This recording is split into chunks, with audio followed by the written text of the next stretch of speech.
Ladies and gentlemen, sports fans alike, welcome to another edition of Bill Swerski Sports Talk Chicago, one of the couple, two, three best podcasts around. So sit back, grab yourself a cold one and a Polish sausage, park your keister in the French room, and listen to Bill Swerski Sports Talk Chicago. In Chicago, you know that all sports rock. The Bears, Hawks, Bulls, Cubs, and Sox. Pick your favorite, you can choose, as long as the Packers lose. For everything you need to know, it's Bill Swerski Sports Talk Chicago.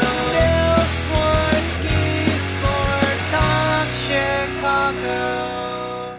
Hey everybody, welcome to another edition of Bill Swerski Sports Talk Chicago. This is your hosts, Alex and Sean. On this episode, I promise you, this is not going to be a warm and fuzzy episode.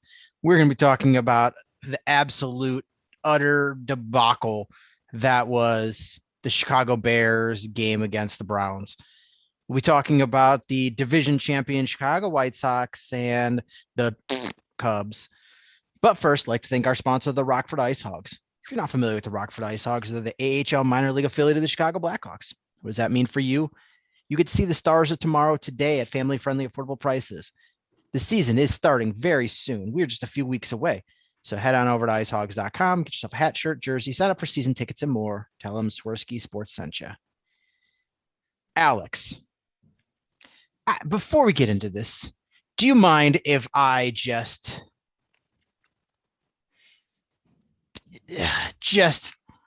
barf out a few words? Barf away.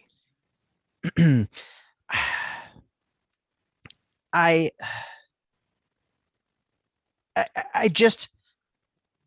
don't know what to say, but Matt Nagy might be the worst head coach that we have had in this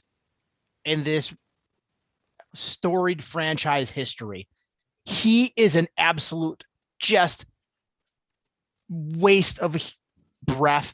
He is single-handedly just driving this team backwards.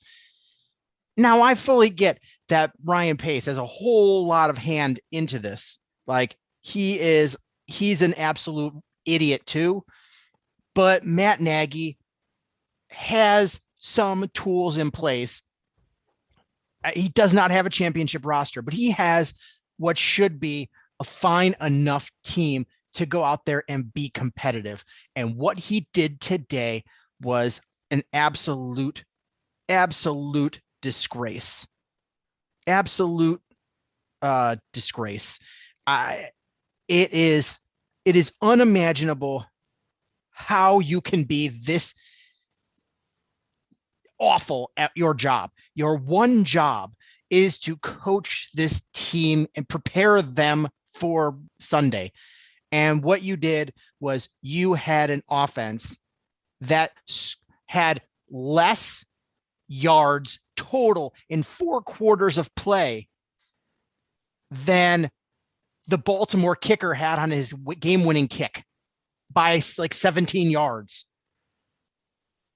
Just want to say Justin Tucker is unreal, but that's sad. And really, really sad. I mean, it is sad, but you can't be that bad at being a head coach. You had less yards than half a football field. Half a football field. Yeah. If you would have started at the 50-yard line and added your total yards to the game, you would not have scored a touchdown.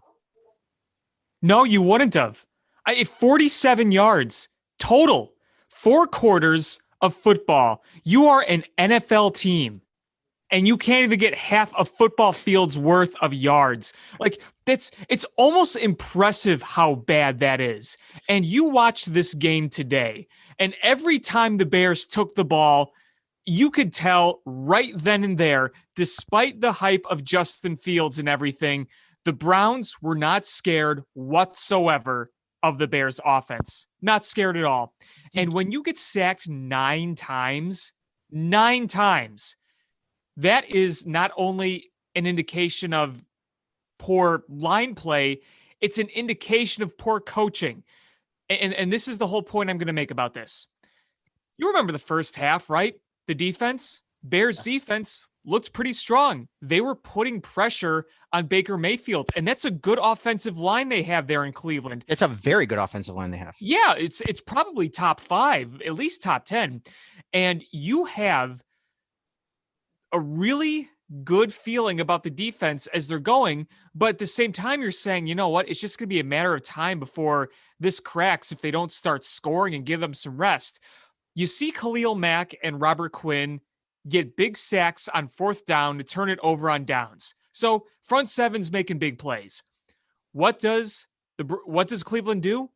They adjust and they say, you know what? When they put pressure on you, we are going to dump it off to Kareem Hunt and we are going to screen the Bears to death.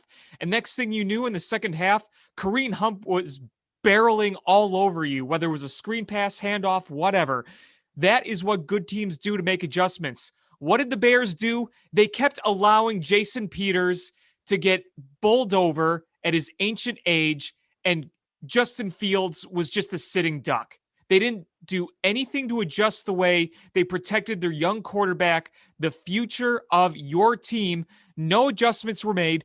You're carrying 5 freaking tight ends. Why aren't you utilizing more tight ends, using some blocking? Why aren't you doing any of that? Why is it the same crap over and over, continuing to try to fit a square peg in a round hole? No adjustments whatsoever. And that has been a common problem for the last 4 years. Did you see what Dan Orlovsky tweeted out? I actually did. I'm not on Twitter much these days, but I kind of peered at Twitter just for the hell of it today to see what people were reacting to. And yes, I think I know exactly which tweet you're talking about. I'm going to read this tweet verbatim. This is from Dan Orlovsky. He's got the blue check mark. This is him, former NFL quarterback, current NFL analyst. He is a professional analyst. Was he work for ESPN or I don't know. He works for one of the networks. This is his job. He's not a fan.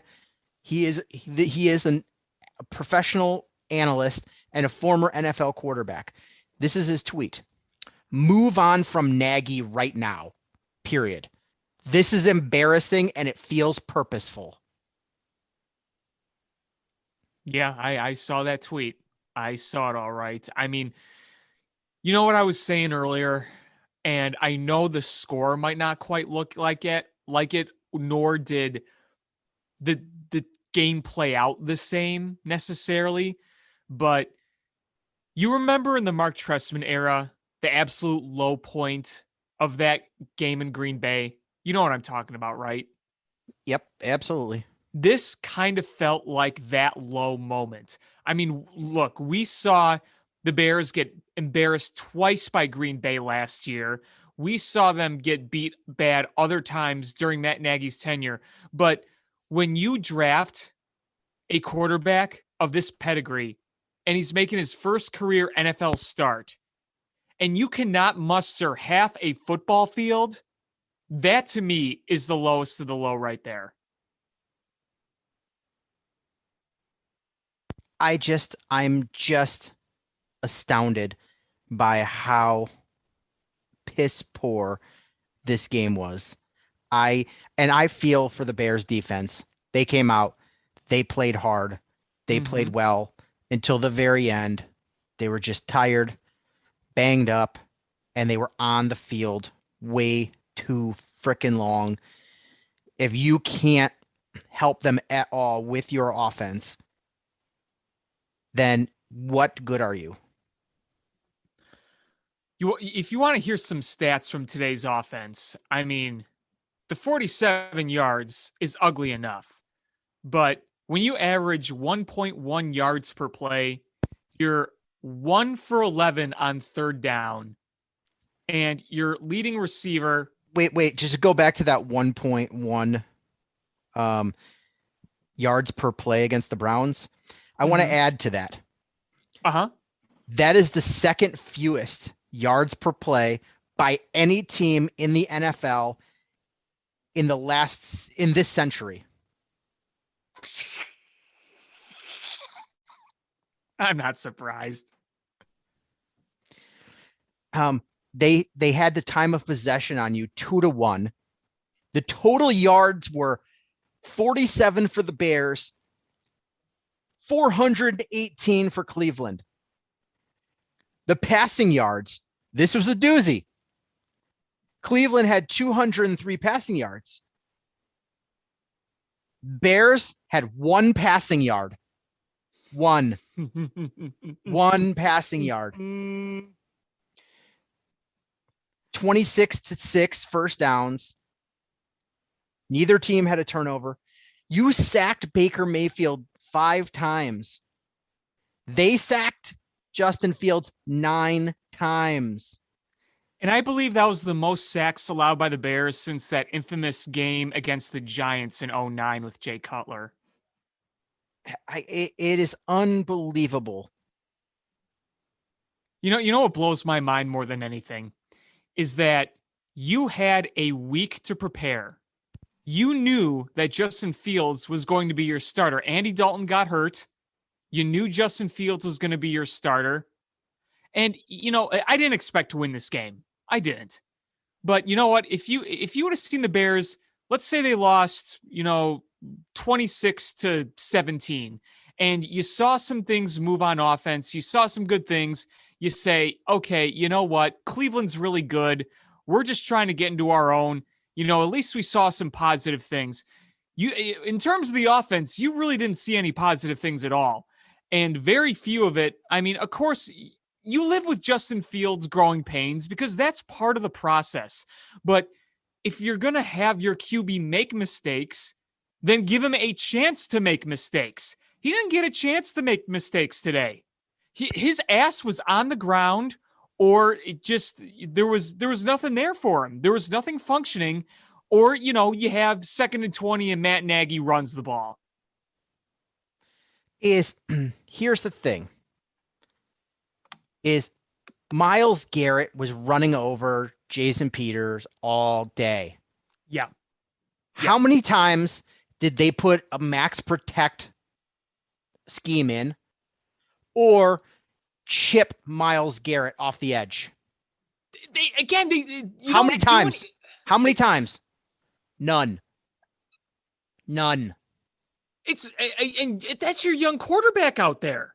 This is the future of your franchise. It would be hard to believe that Matt Nagy tanked this game on purpose. But boy, it sure felt like he was saying, fuck you to everybody that questioned his decision to start Andy Dalton over Justin Fields. There was a point in this game where I wanted Justin Fields, and I would have loved to have been, I know he's not going to do this because he's not this kind of guy. Hearing him on the mic. Do you remember it was 2011 and it was Mike Martz, Jay Cutler, and the hot mic picked up Jay Cutler on the field out of the huddle. So tell Martz I said, fuck him. I kind of wanted to see Justin Fields do that same thing. He comes out of the huddle and goes, tell Nagy I said, fuck him, and then just take it into his own hands. Frankly, you remember that controversial PI call that set up the Bears' second field goal, right? That heave downfield from Justin Fields. That to me felt like you know what? Fuck this. I'm just going to heave it throw. That's how I saw it. So nothing else was working. It is hard for me to believe at this point that Matt Nagy is not losing this team. And I can't say for certain. I'm not in that locker room, but I can tell you this for a fact. NFL on CBS, official Twitter account, tweeted out the stat I told you about where the Bears averaged 1.1 yards per play versus the Browns, the second fewest by any team in a game this century. Mm-hmm. Jimmy Graham retweeted that. Wow. You can't tell me that they're not upset with their head coach. You can't tell me that. Is it also worth bringing to attention that Jimmy Graham wasn't targeted today? Yeah, Jimmy Graham had one target. He had one target. Okay. One target, and he was no catches. Was only in for 6 snaps. Okay. One target then. So the way that Matt Nagy is running this offensive system is complete and utter garbage. I mean, he has no understanding of what his own offense is supposed to do. And I don't know how to, he can't fix this. Are we going to have to go through the same thing last year where he goes through 6 straight losses and just the season is lost before he gives up the play calling and somebody that's not a complete idiot takes the same offense and at least puts together something that resembles a professional offense? Well, let me tell you, we're recording this on Sunday night, so we'll see what happens Monday morning. I think despite what some people may think, and, we'll see if I'm right or wrong, I don't think Matt Nagy's going anywhere right now. I really don't. We know how the Bears operate. They don't fire people mid-season or just during the season in general. We're only 3 weeks in. But regardless if he is let go or not, the very, very, very least that should happen is Matt Nagy hands over the play calling to Bill Lazor. That should be the very least of what happens. It shouldn't even be his decision. Ryan Pace should have at halftime sprinted to that locker room and been like, give the play calling up. Our jobs depend on this. Yeah, you're probably right. But do I think Ryan Pace is actually going to do that? No, because he's a bumbling idiot too.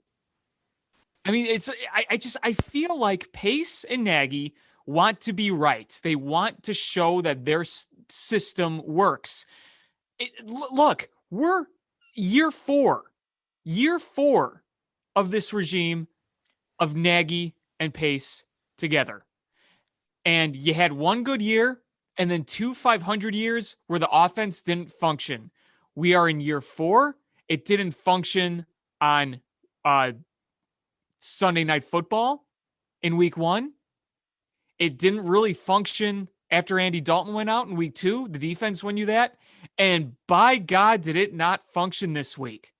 So somebody has to say, you know what? Whether it's Pace or Nagy, they got to say, more than just take responsibility that's on me and the presser, they got to do something about it.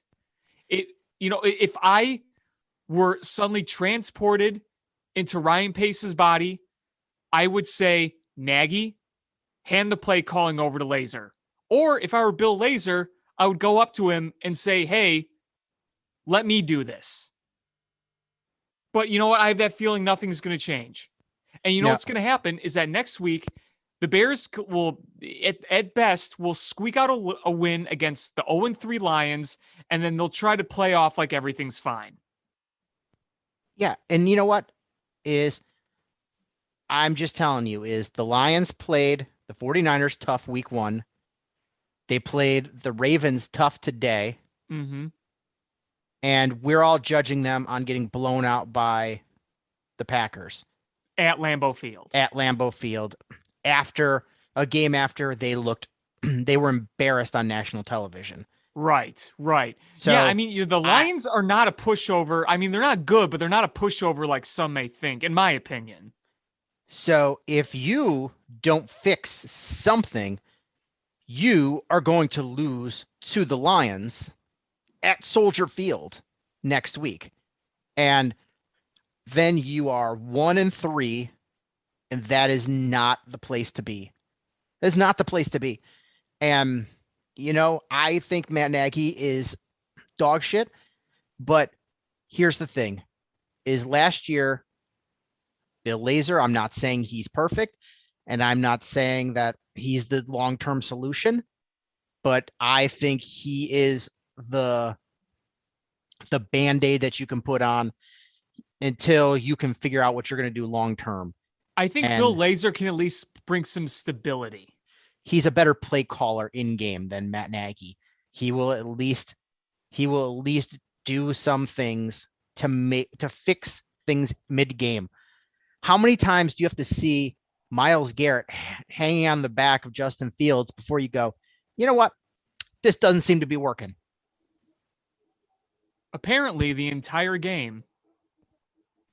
You know, I just want to go back to the headline of the Sun-Times from a while back with a picture of Matt Nagy looking dumb with in big, bold block letters, "I'm not an idiot." Guess what? We all think you're an idiot. I don't know what else to say. I don't know how. I find it very hard to believe you can be that bad at your job unless you're trying. Yeah, I don't get it. How is it possible to play an NFL game and not get half a football field's worth of yards? I keep racking my brain about that. How is that possible? How is that even possible? I mean, poor Justin Fields. Like in the first half, what did he have? Like 6 throw attempts. Yeah. He just got manhandled. Yeah, he did. So looking at the stats for the Bears, Allen Robinson had 2 catches and led the team. Your wide receivers had a total of 3 catches. Your tight ends had 1 catch combined. Your 5 tight ends that you have on your roster had a combined 5 targets in this game. The offense is broken. It's broken. This is not something where you just go, oh, we watched the film. This is an unmitigated disaster. I get the Browns have a good defense. Their defense is not this good. It's not this good. You can't tell me that their defense is that good because, I mean, other teams were able to score on them. The Texans, who had their 3rd string quarterback in. Their 3rd string quarterback for the Texans, who we all thought was going to be the worst team in the league, had their 3rd string quarterback come in and throw for over 100 yards and a touchdown, and they scored 21 points. They had 3 sacks going into this game, the Browns did. 3 sacks in 2 games, and now they have 9 plus 3. So they have 12 sacks now, but 9 of them are against you. Yeah. I mean, it was unreal. It was unreal. I mean, these are Jets type numbers. These are like numbers that you see the Jets put up, and the Jets are the joke franchise of the NFL. I mean,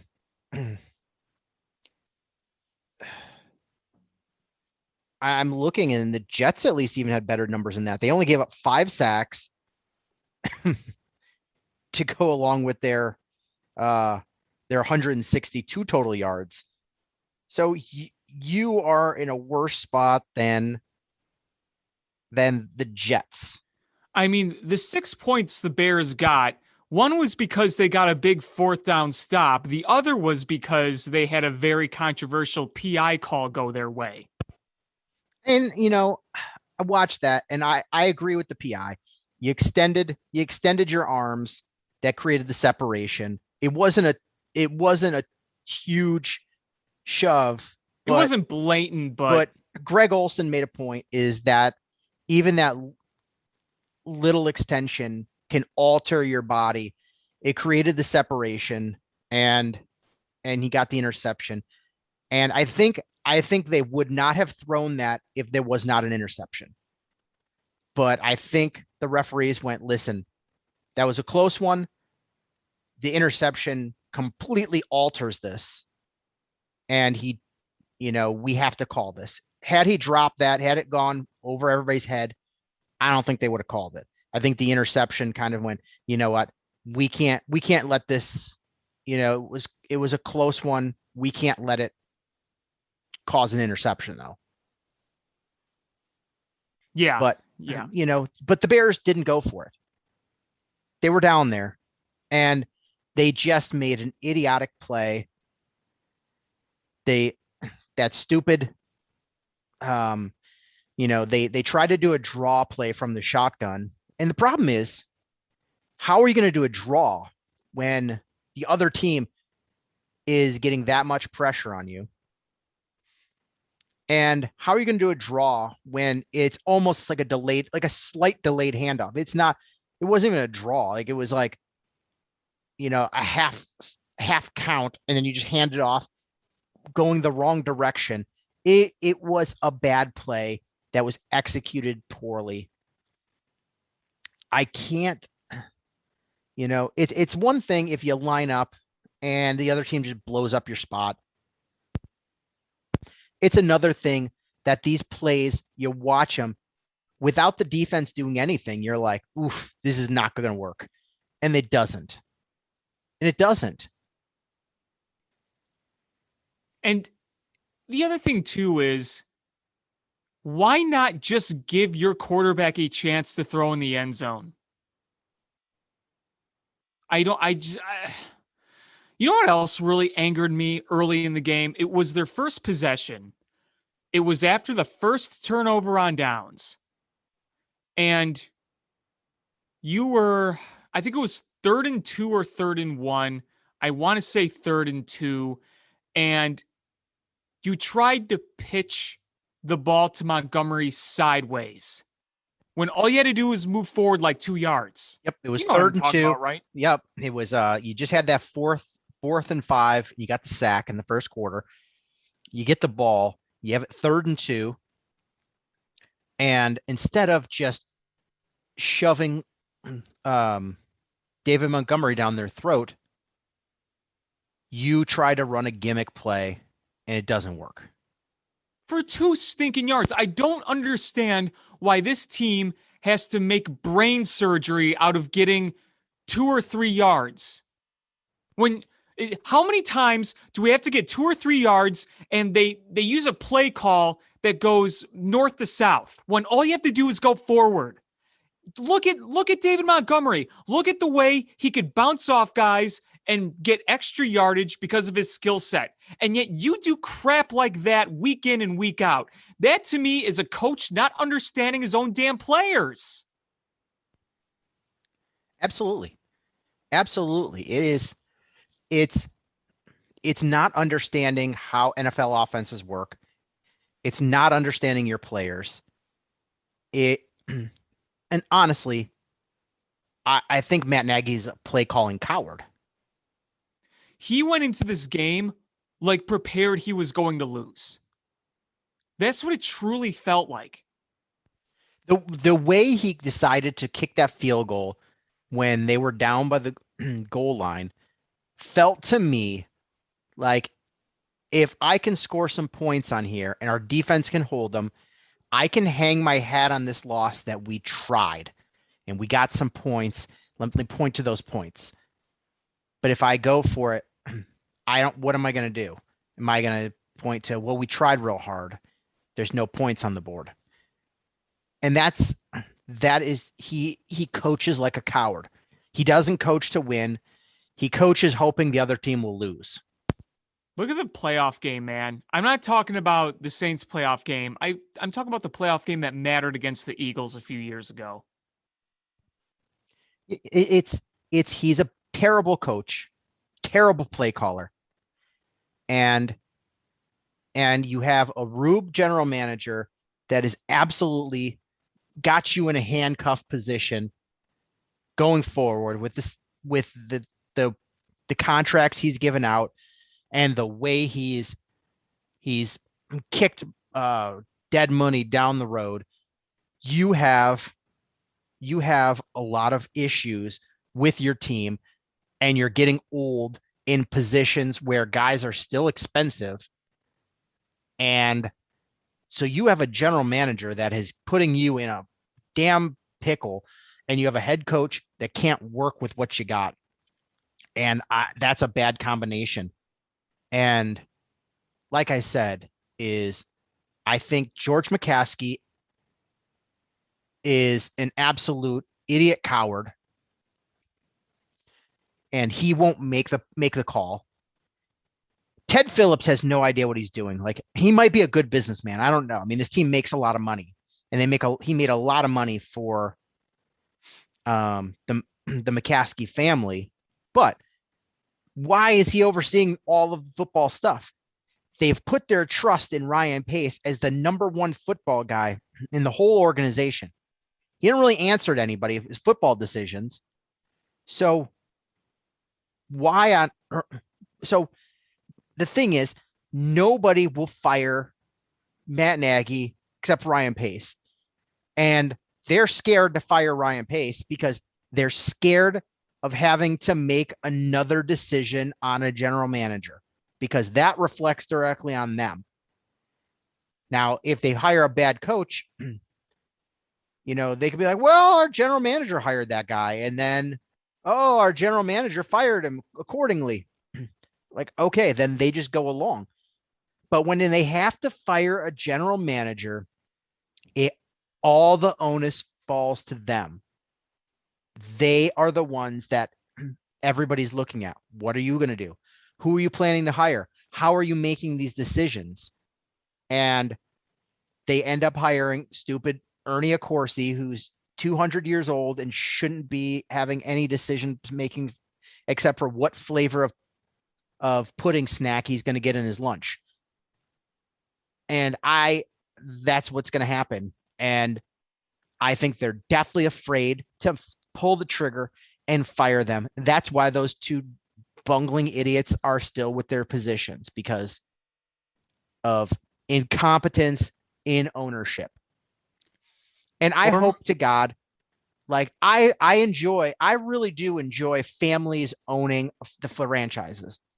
I grew up, families owned the franchises, and it has changed.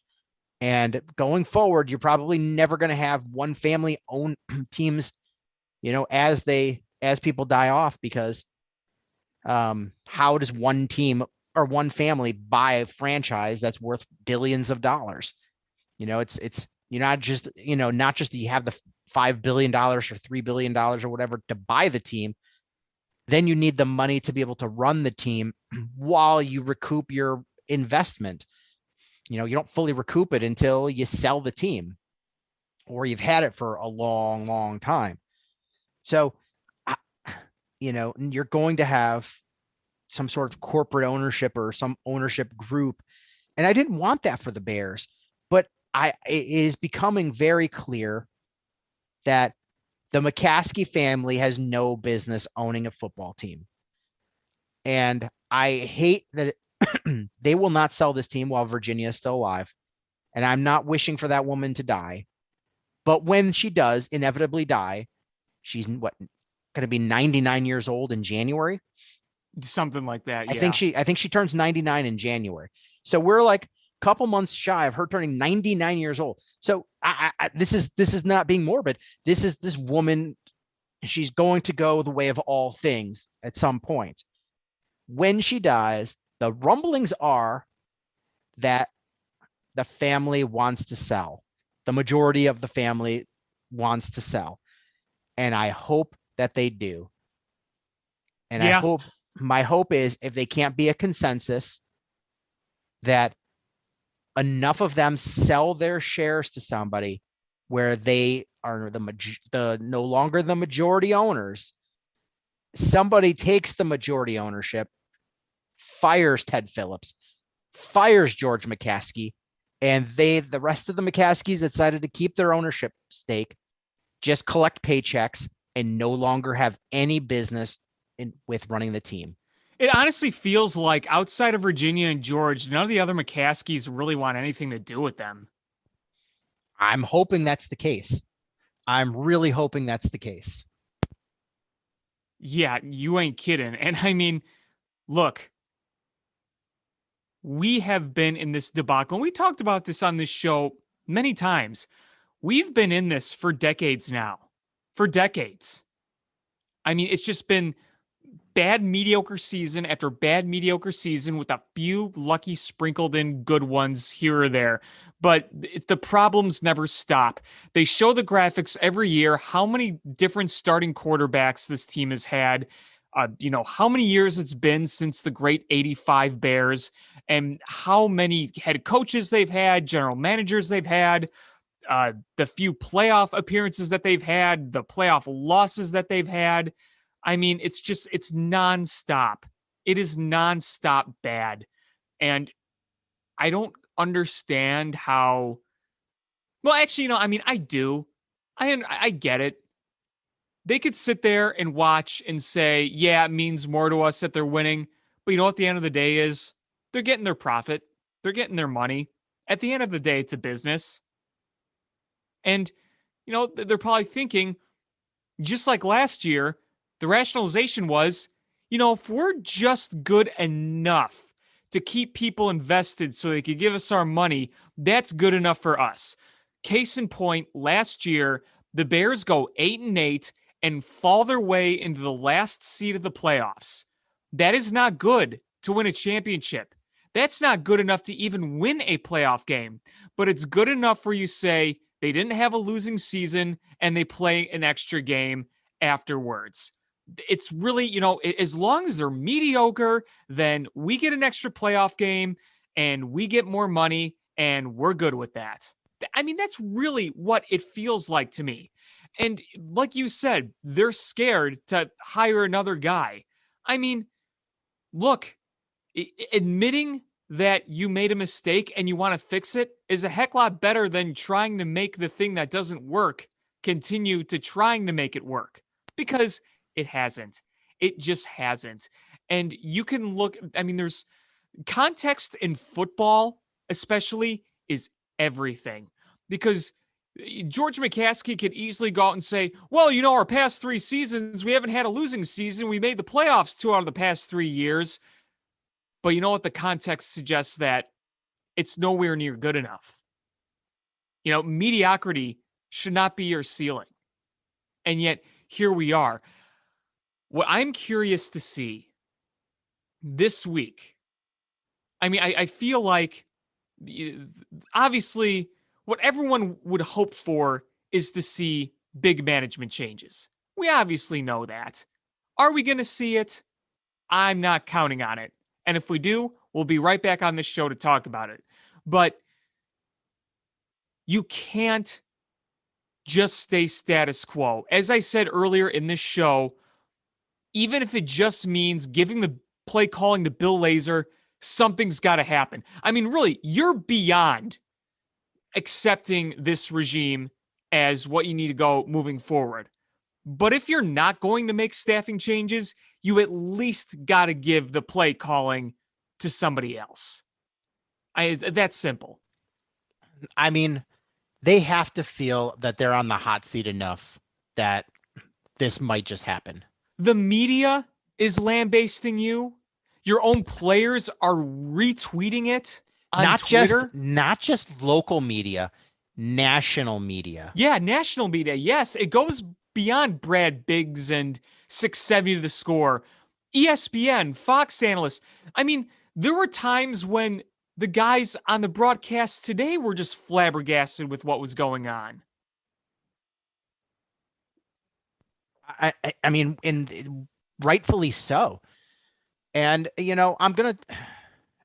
don't want to be fully negative because I think Sean Desai has done a great job this week.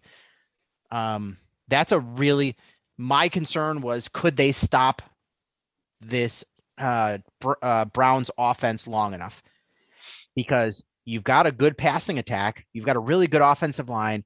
You've got the best running attack in football. It's a tough order.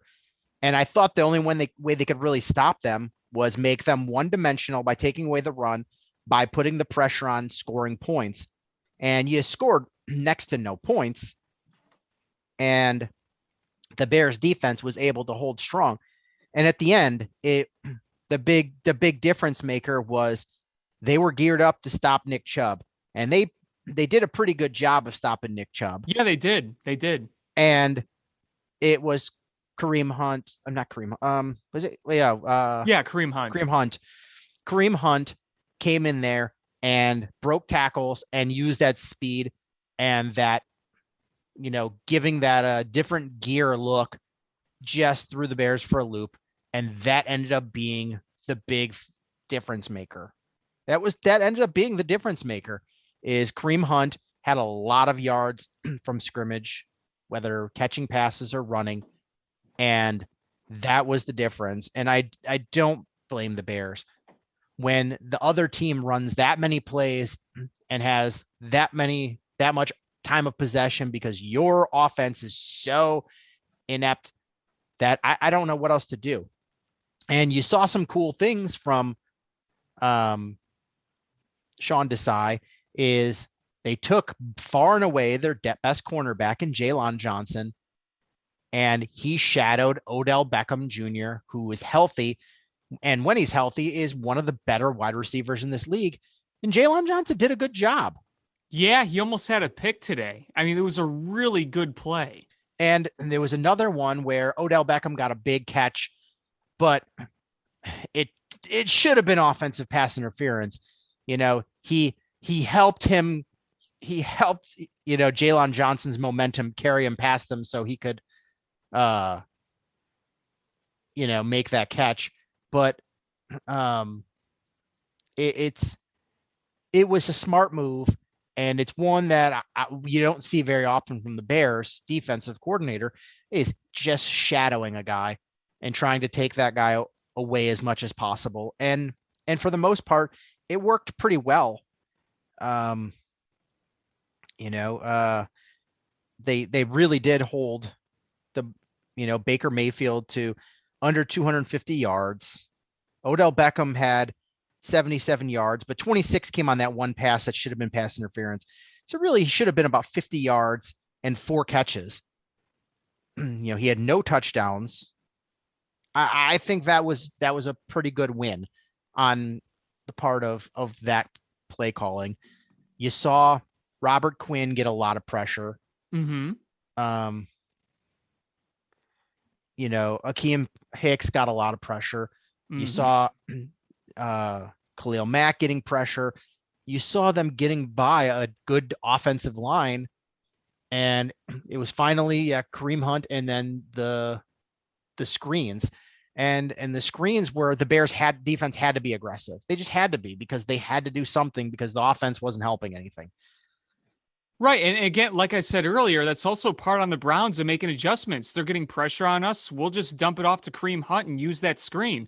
That's what good football teams do. They adjust. Isn't that a novel concept? Yeah. So, not all was dark and bleak, but the problem is here that you can't win games with all defense and 0 offense. And when we mean 0 offense, we mean literally 0 offense. Yeah, 1 passing yard's not going to do it. This is not this is not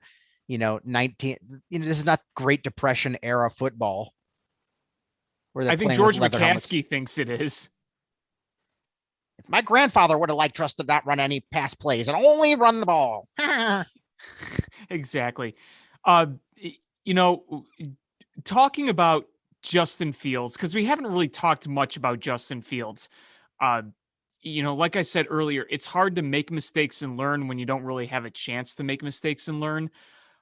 What also drove me crazy was that the pocket was clearly collapsing just time and time again, all around him. It was bad. And yet you're not rolling him out. Why not?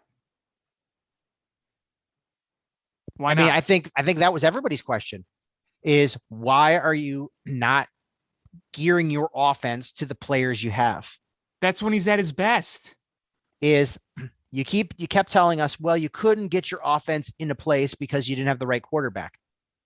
Now you had full say on what quarterback you went and got. And what do? You don't gear your offense towards what he's able to do. You talked about, we started Andy Dalton because he is a veteran and Justin's not ready. And you didn't do anything to help Justin Fields out. You didn't roll him out hardly at all. You didn't chip him the ends that are getting to him. You didn't get him in a rhythm by getting some short passes. And at the end, when you finally were able to throw some passes, they were all contested because the Browns knew you couldn't go deep, and they were just going to go over the top of guys because all of those routes were they weren't routes that were thrown on the run. They were all routes where you stopped in where you are and turned around, and the Browns were sitting on all of those. Yeah, I mean, look at a lot of those plays where Justin Fields tried to get the snap and get the ball away quick, and all those incompletions because the Browns are on top of all of it. Those guys were well covered because even when Justin Fields tries to get the ball away quickly, everything on the Bears offense develops as slow as molasses. I mean, you can see on TV exactly what is going to happen. As a fan, you can watch what they're trying to do and know exactly where it's going to go. And you can see those players are clearly geared up and ready to make the stop because they know exactly what's going to happen. Matt Nagy's quote after the game was, "You almost can't make it up. It was that bad." How many times does he have to say this before he looks in a mirror and goes, maybe I'm part of the problem? And he said things like, well, I guess it starts with me. But what? It's all fine and good to say that, but what are you doing to fix it? It's one thing to take the blame. It's another thing to actually fix the things that are wrong and improve. We haven't seen that. We saw last year how long before that stubborn ass of a man, how many losses in a row before he finally gave up play calling. And wasn't it after the Packers game he gave up the play calling? So it was would have after been like six consecutive losses. He finally gave up play calling. Yeah. And the other guy got you into the playoffs. Granted, it was because of an expanded playoff because of COVID. And granted, you got your ass kicked there too. And what did Matt Nagy do? Promptly came back this training camp and was like, don't worry, everybody. I'm taking the play calling back. Nobody asked for that. There was not a soul on this earth that said, boy, I sure hope Matt Nagy takes the play calling duties back. No, we all wanted it. We saw that Bill Lazor was sticking around, so you think, okay, just keep it with him for the time being. I mean, we all wanted Matt Nagy and Ryan Pace fired. I think that was the clear consensus from all Bears fans and media. But when they made the playoffs, we knew that wasn't going to happen. Oh, we all knew, but we hoped. And when they didn't get fired, like, okay, well, at least let's hang our hats on the fact that Matt Nagy won't be calling plays. And here goes. It's like worst case scenario. And there is going to be a dumpster fire in this team's future if we don't fix long-term issues. And we have a 4-year window with Justin Fields to win before he gets expensive. And we are wasting year one with Matt Nagy's fucking incompetence. Him being ruined by the Bears would just be a tragedy. I mean, it would really just be an absolute tragedy. I mean, I don't think he's going to get ruined, but I think he's going to get his talent wasted. You know, we all thought Sam Darnold was ruined by the Jets, and he's doing awfully fine now in Carolina.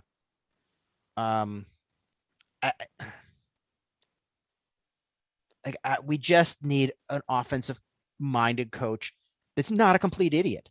Matt Nagy's an idiot. And I saw Andy Reid got rushed to the hospital after today's loss. And maybe we can ship Matt Nagy back so he can run their offense for them. I think Andy Reid's going to be okay from what I saw, but Now, the offer still stands. They can just have ship Matt him Nagy. away. Ship him away. They can have him for free. I will pay postage. You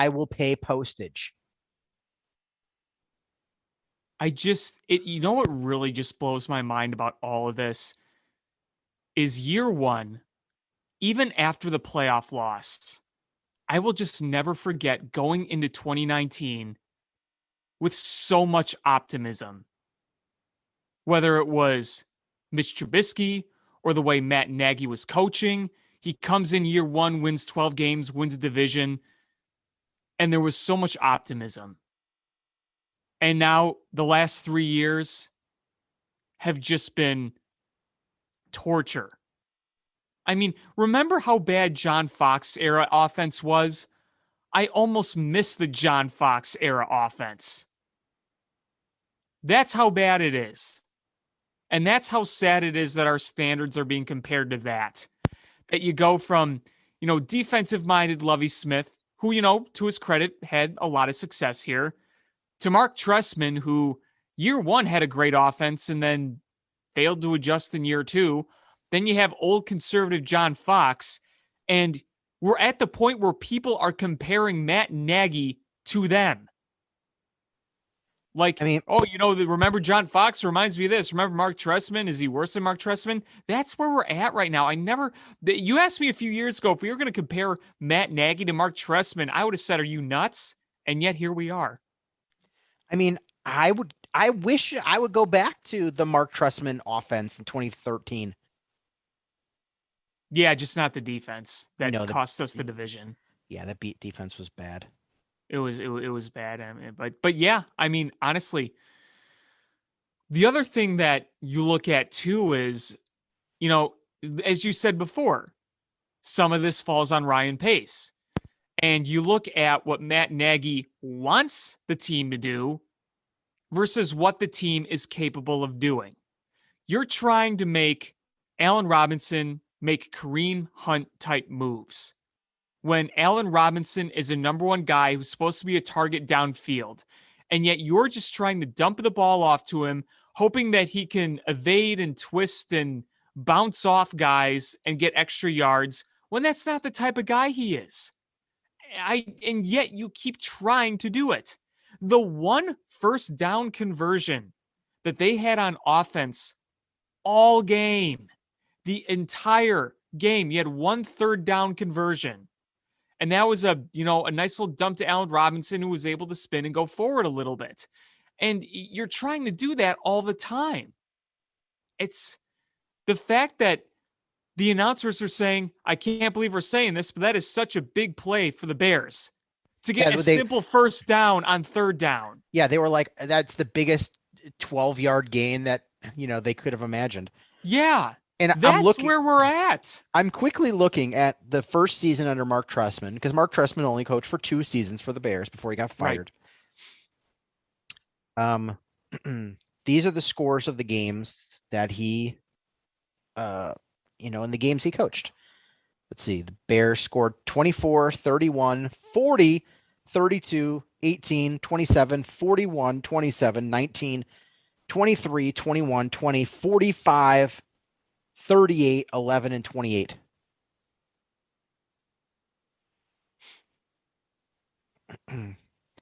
So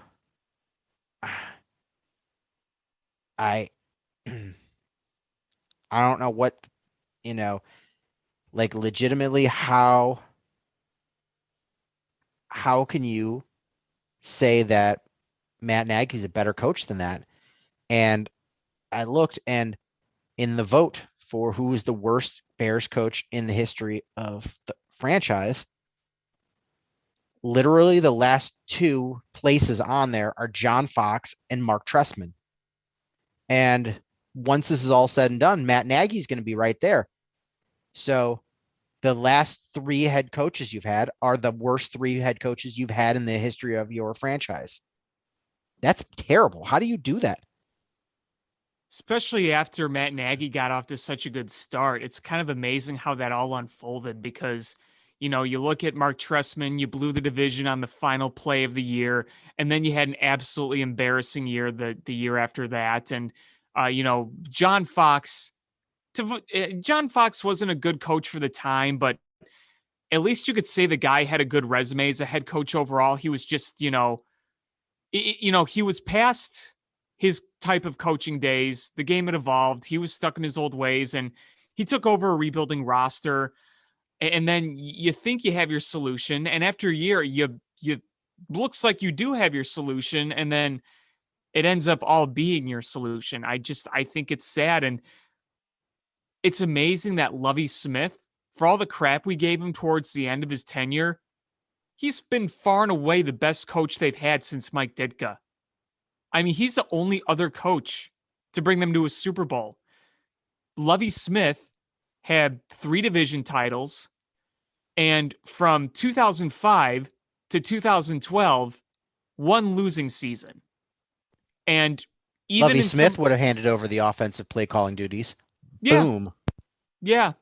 You just got tired of his old Tampa cover too, but that's a story for another day. I'm looking at it. Mark Trestman in his entire career with the Bears never scored as few points as the Bears scored today. Yeah. The worst he ever did was 1 game. He had 11 points. Oh, was that the Philadelphia blowout? Yes. Yeah, that was a bad one. And other than that, the guy's offense has scored points, and Matt Nagy's has not. Matt Nagy has got some really poor offensive performances. And you could be like, well, we had Mike Glennon, and then Mitch Trubisky wasn't the guy we thought. And then you're like, oh, well, Nick Foles didn't come and be the Nick Foles that won a Super Bowl. And at what point is it you when, Tyler Bray isn't good enough? Trubisky's not good enough. Foles is not good enough. Glennon's not good enough. Dalton's not good enough. And now Justin Fields is not good. At what point do you go, the one common denominator for all these quarterbacks not playing well? Oh, it's their offensive head coach and offensive coordinator.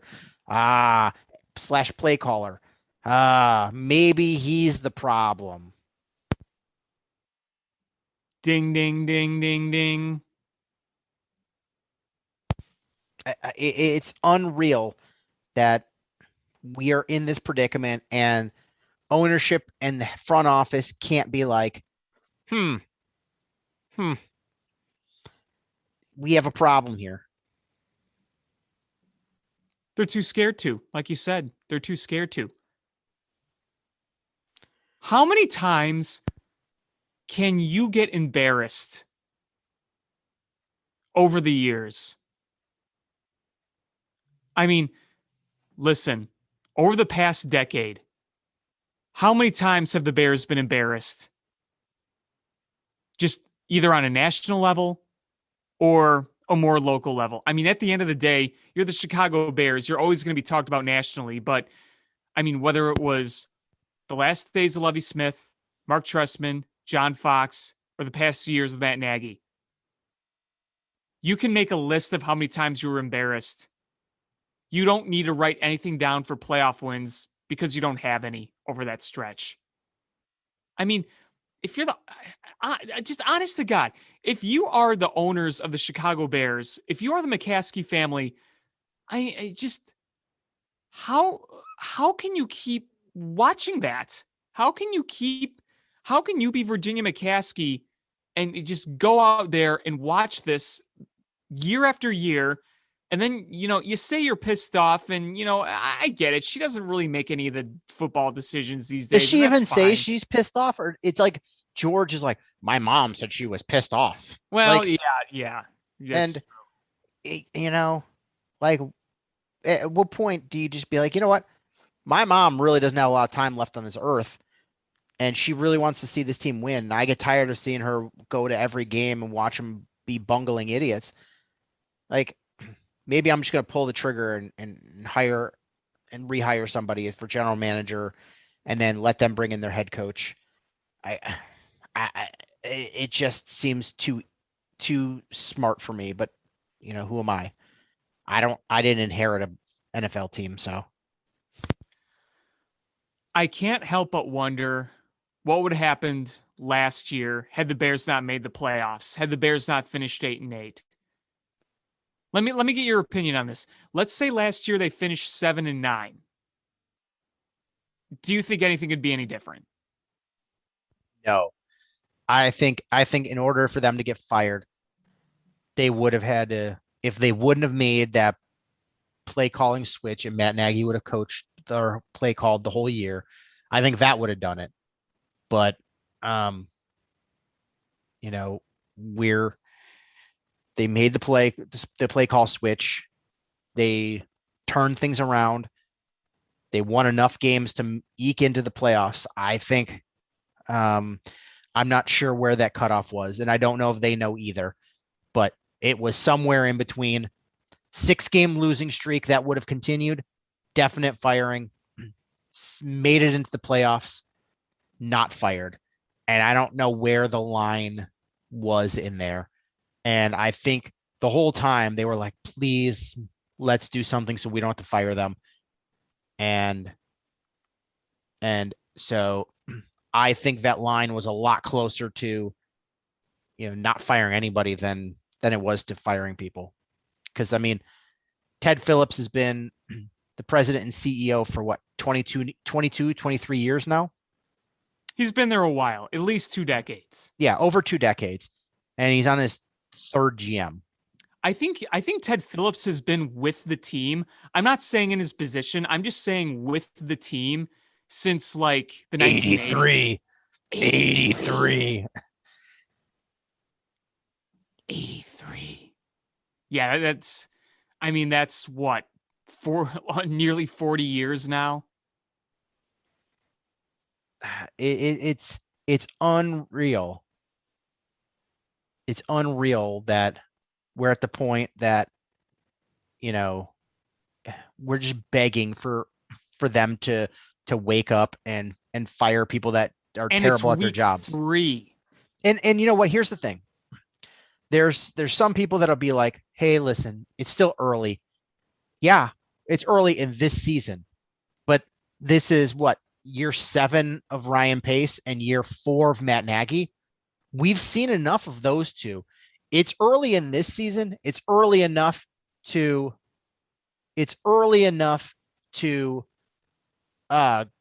the ship if you make a decision, but it is not too early to judge this regime.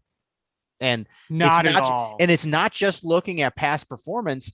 It is looking at where is this ship going, because there are a lot of tough decisions that need to be made. And you've already got diminished numbers of draft picks for the next couple of years because you made the trade for Justin Fields to move up.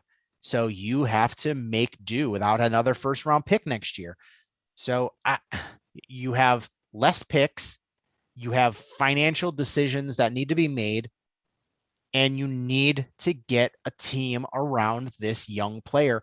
And your number 1 receiver is on a franchise tag right now. So how can you not look at where this franchise is going and go, uh-oh, maybe somebody else needs to be the adult in the room? Yeah, I mean, it's like you said, we're on year 4 of this, and nothing has drastically improved whatsoever. The only improvement you really saw last year was when Matt Nagy handed over the play calling to Bill Lazor. I mean, that's really the only improvement. And even with that, you want to temper your expectations. Like you said, Bill Lazor is not going to be your long-term savior solution, but you need someone to just stabilize what's going on, because right now anything is an upgrade. When you play 4 quarters of an NFL game and you can't muster half a football field, you really can't sink much lower than that. You need some stability in there. And what better time to stabilize things when you don't have the toughest of opponents next week? Not saying the Lions are a complete pushover despite their record, but if you're going to figure things out and make some changes, why not ease your way into it? Doesn't that make sense? Especially when you just come off a game where you really can't get any worse. I mean, agreed.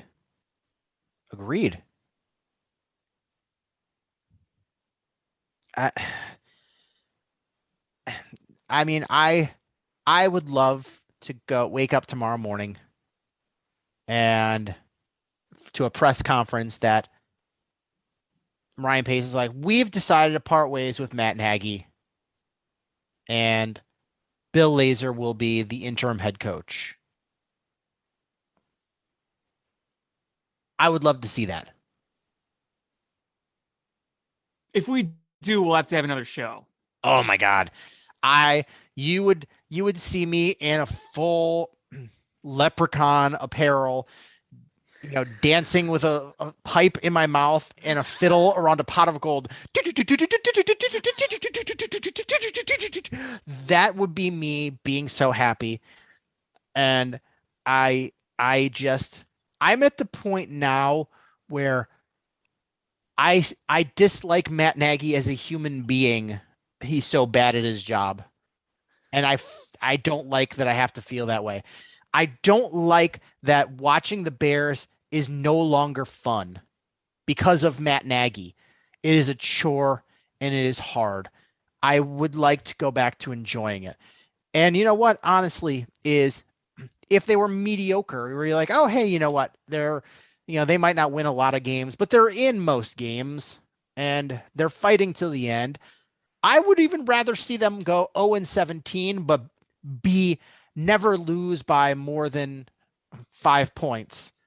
Like, I would be more okay with that than the garbage that we've been getting, where they'll win a couple games to buy them some time and then just get blown out when they face anybody in any sort of situation that is, a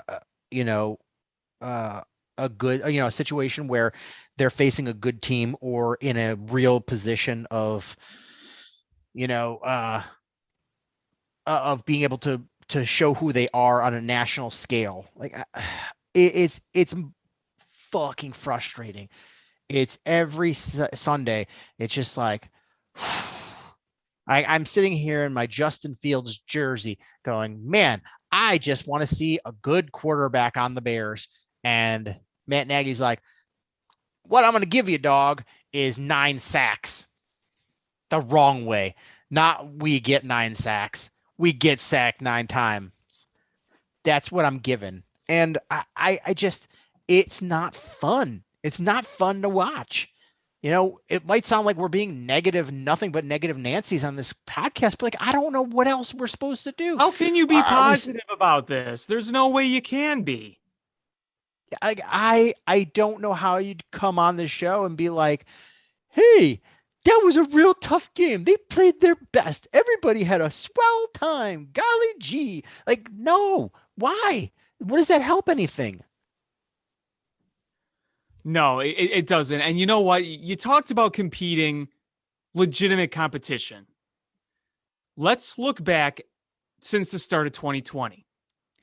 You remember when they started 5-1? Yes. You remember those games, right? Yes. You had a really impressive win against the Tampa Bay Buccaneers. You'll give them that. You look at the other wins. You beat the Lions, they're bad. You beat the Giants, they're bad. You beat the Falcons, they're bad. You beat the Panthers, they were not that good. Your loss was to the Colts. They were competing for the playoffs until the last day. Then you lost 6 in a row. That includes the Rams, playoff team, Saints, playoff team, Titans, playoff team, Vikings, not very good, but you still lost them at home, Packers, playoff team. Then you blew chunks against Detroit in that awful game last year. Then you won 3 in a row against the Texans, Vikings, Jaguars. Bad, mega bad. And then you got blown out at home once again by Green Bay and then you got blown out in the playoffs in New Orleans. So you're not even competing with the top teams. Even though you're 8-8, you're not really competing with the top teams because most of the top teams you play have beaten you. Look at this year. You're 1-2. The Bengals are still kind of trying to rebuild and find their identity, even though they have pieces in place. Doesn't help that Joe Burrow's missed so much time. Then you look at the other teams that you just lost to. The Browns are a contender. The Rams, they're legit, man. You're not competing with the best of the best, that's for sure. Heck, you could even go back to 2019. You couldn't beat Green Bay. They were a playoff team. And you lost to a bunch of other good teams that year. Same thing, 8-8.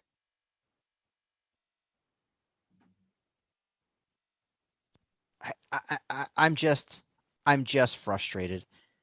I'm just so incredibly frustrated. And I don't know what else to say other than, I just pray that Matt Nagy is fired. And I'm not saying, this team is just going to be suddenly awesome after that, but I'm just tired of the lack of accountability on his part. Right. It just, you see the lack of accountability when things don't change, and they haven't changed. If you really want to keep your job, make those changes. Coach your quarterback the way you should. Put together a logistic game plan.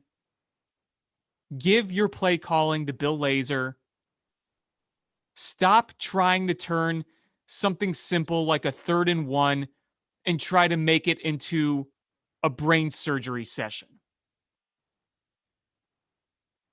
That's just the tip of the iceberg. I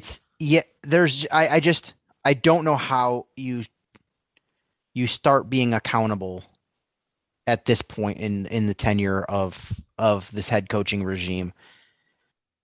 Year 4, partway through year 4, you're just going to be like, oh, hey, accountability. There we go. Like it doesn't go like that. It's sure, they're not going to lose every game in the rest of the season. They're going to, they're going to win some games, and you're going to be like, oh, hey, maybe they weren't as bad as we thought, but but in reality, what are they planning to accomplish? What do you think happens? How do you recover from this many bad performances in this regime and right the ship? Name me one other team in the history of this league that started off with this many bad games in a 3.5 year span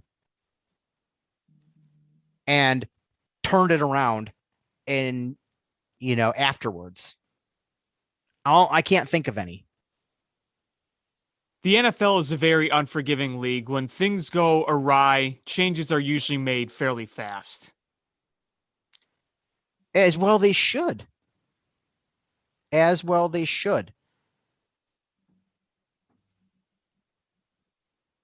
And so I don't understand. I don't understand, why Matt Nagy was given so much extra time, or why he's been given. Haven't we seen enough? What do they think we're going to accomplish at this point? You've seen us play the Rams, who look like they might be the NFC's Super Bowl contender.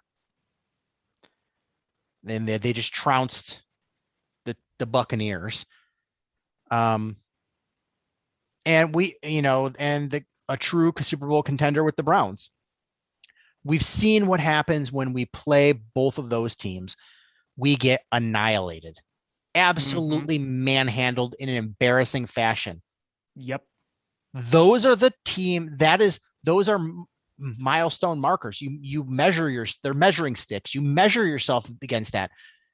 You look at where your team is compared to those teams, and you're nowhere in the same league. How on earth do you plan to get there? Because that's where you need to be. Those are the teams that you need to beat. How on earth do you plan to beat those teams when you play so poorly against them? Right. And I mean, look at last year. 8-8, barely scraping into the playoffs and not going anywhere. What good does that do? You're pretty much in purgatory at that point, and that's the worst place for you to be. It's infuriating. It's absolutely infuriating, and I don't. You just have to ask yourself simple questions. What is a reasonable expectation for turning this around? And is this the person that can turn them around? What is if this is the person that it will turn us around and we can turn around, what is their plan to do so? How are they going to enact it? And if you can't answer all of those, then what are you doing? You're just spinning your wheels. Yeah. I've just had enough. I'm tired of talking about the Bears. Yeah, I mean, there's not much else you could say at this point. Yeah, it's I wish we would have got a better glimpse of Justin Fields. The poor guy ran for his life. He never had an open target. I saw somebody that wasn't a Bears fan was posting on another tweet.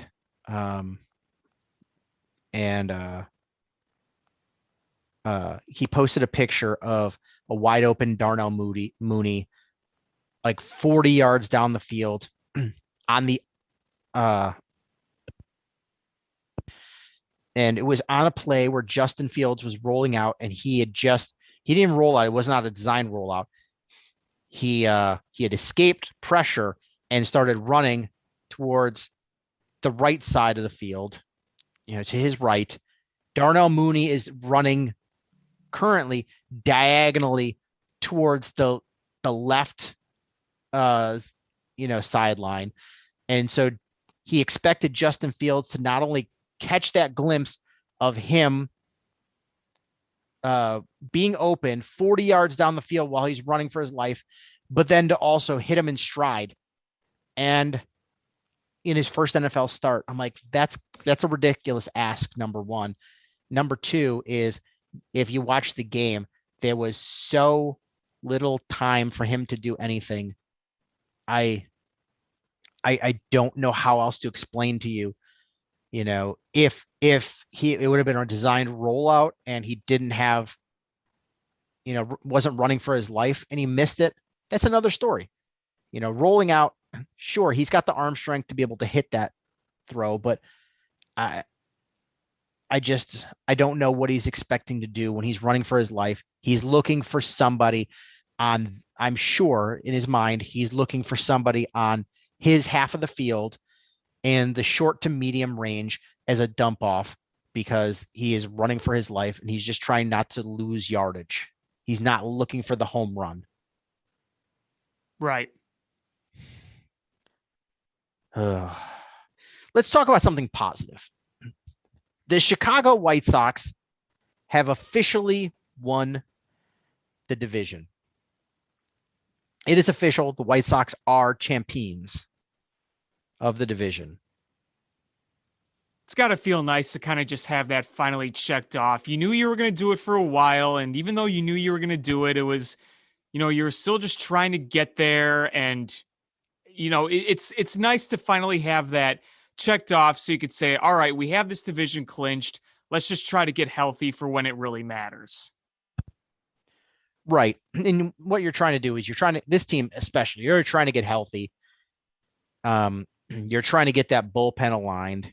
And what you need to do is figure out how to get Craig Kimbrell back on track. I think that's a key. But Yasmani Grandal is doing well. You've got your offense is clicking. Yeah, I mean, it's what was nice to see that in that clincher was it was just a nice blowout. Your offense got ahead right away. You saw homers from, I think, Eloy and Luis Roberts. So you got ahead and you didn't look back.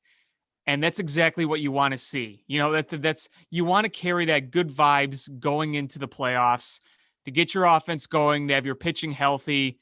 That's what's important. And to come back from that really yucky series against Detroit and be able to wrap things up in Cleveland, that right there, not only does it feel good for the Sox, but it helps build a little bit of positivity, I guess, to kind of get things back on track. And I know momentum can be kind of overrated going to the playoffs, but you want to just build on some things as you go into it. I think there is a human element where it does help the confidence. Yeah, I mean, and it's got to feel good too, is going against the Indians, who they've given you some trouble this season, even though they're so far behind you. To have Lucas Giolito come back and throw 6 innings of shutout baseball, only 1 walk, 6 strikeouts, you're like, okay, here we go. That's the kind of performance we need to see from him going forward. Like those are the types of things you're looking for. Right, exactly. Now, I know that there's concern with Carlos Rodon. He's had some shoulder issues. I believe there was some soreness in there. And, I know there is legitimate concern going into the playoffs, and understandably so. He's one of your most important guys. But what you can hope for right now is for the remainder of, this last week that you have, is that you can just get through, get guys healthy, not sustain any more injuries. And, you hope that Rodon will be okay when it's all said and done. And, you have a nice cushion. It's not like you clinch the division and then you got to start the playoffs right away. You clinched and you got a good, week left to kind of get some things in order. And you got to get some things in order because you've got some hiccups there with your pitching staff. Lance Lynn, who's been a rock all season long, just got rocked in a start. And he's still got an under 3 ERA, but it's been creeping up on you. You did get a good start from Dylan Cease, which is a good thing. I think you want to see that. Yeah.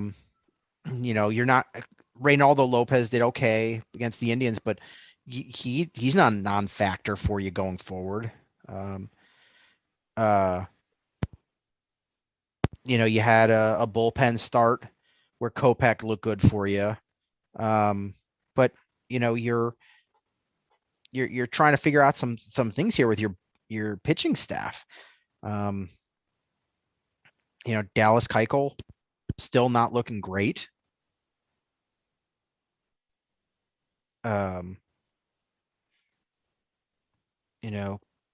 Carlos, you got Carlos Rodon concerns with clearly it is, I still think you're going to be good. You've got a couple weeks here to right these ships, and it's better to have these issues now. But this is the time when you're like, okay, we wrapped up the division early. Let's get this out of the way and get all our health out of the way. Yeah, absolutely. And I know there are some concerns among some fans, but I still think the White Sox can go far. I mean, the playoffs are, I know we say crapshoot a lot, and sometimes I agree with it, sometimes I don't. I mean, the playoffs are a small sample size where anything can happen, and luck does play into it. But, I do think that if you have the right guys in place, then you obviously have a big advantage to go far. And I still think the Sox are built to at least win the pennant here. You don't know what's going to happen for sure, but the talent is there for them to go far, and you want to make sure you're in the best position as possible to do that. particularly with your pitching staff. I mean, that's going to be really important. Pitching is more important than ever in the playoffs, especially since the playoffs are a long, grueling process. And what's really good for the White Sox is that they're division winners, so they go straight to the division series. They don't have to worry about the one and done wild card game. That's the important thing is the one and done is that's a tough one because any little thing happens and ump has a tight strike zone or a loose strike zone and it throws you off. You get an infield fly that isn't called. Yeah, one a little thing can just suddenly boom, you're done. And then especially when you're in that one game wild card, most of the time you're competing right up to the end.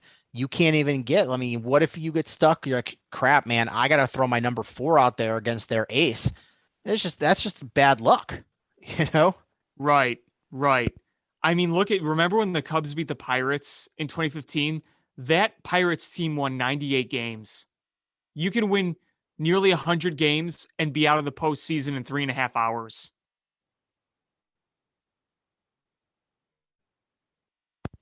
Another thing White Sox have to consider here is, what do they do with Hernandez? I mean, he's been slumping pretty bad. Are you gonna ride him into the playoffs?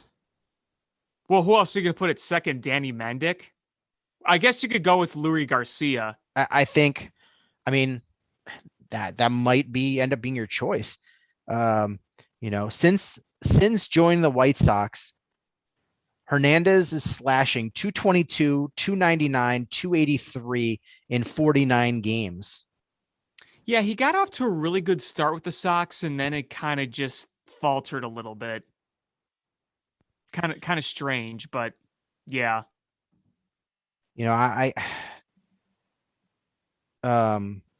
got what, 2 weeks left to figure this out.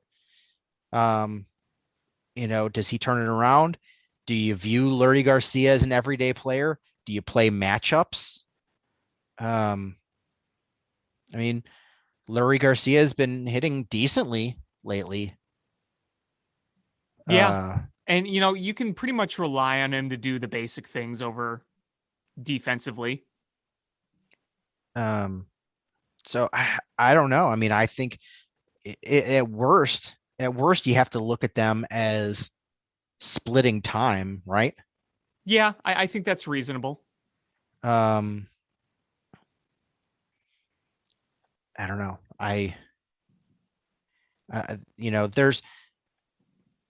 It's not looking as much like a cakewalk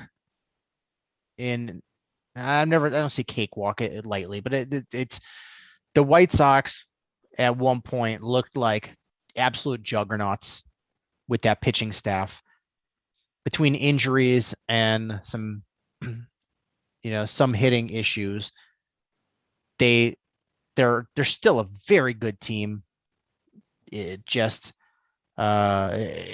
looking like it's going to be a tougher sled though. And I'm still optimistic. I still like them as my World Series team, but me too. They're gonna have to make right calls and some guys are gonna have to come up real big on their end and you gotta cut down on some of the mistakes, whether it's basic fielding or hitting a cutoff guy or just awareness with that. You don't want to be making those in games that really matter. Absolutely, and I think that's a big thing is the mistakes have to end. Mistakes have to end. You've got to fix the issues with the bullpen, and you got to get guys healthy. And if they show up healthy, I think the mistakes will fix themselves. I really do. But if guys are healthy, I think you get the best of guys. Right. And you know what? It's with the postseason, you hit the reset button. Sox could come out and look like a complete juggernaut again. You don't know. I mean, there's a lot that could happen. I mean, I think on paper, the White Sox match up as good as anybody. I mean, every one of their opponents that they could potentially play, there are chinks in the armor. It's just really how many chinks get exposed, whether it's them exposing your chinks or you exposing their chinks. And there's fluke things too. Like Dylan Cease took a one off the arm. What was that, Thursday, Friday, whatever he pitched. And it turned out to be, seems to be okay. But I mean, just fluky things like that. Yeah, baseball's full of that stuff. And depending on what Rodon looks like, Cease might have a bigger role in things. Yeah. But it's still looking like they're going to be facing the Astros.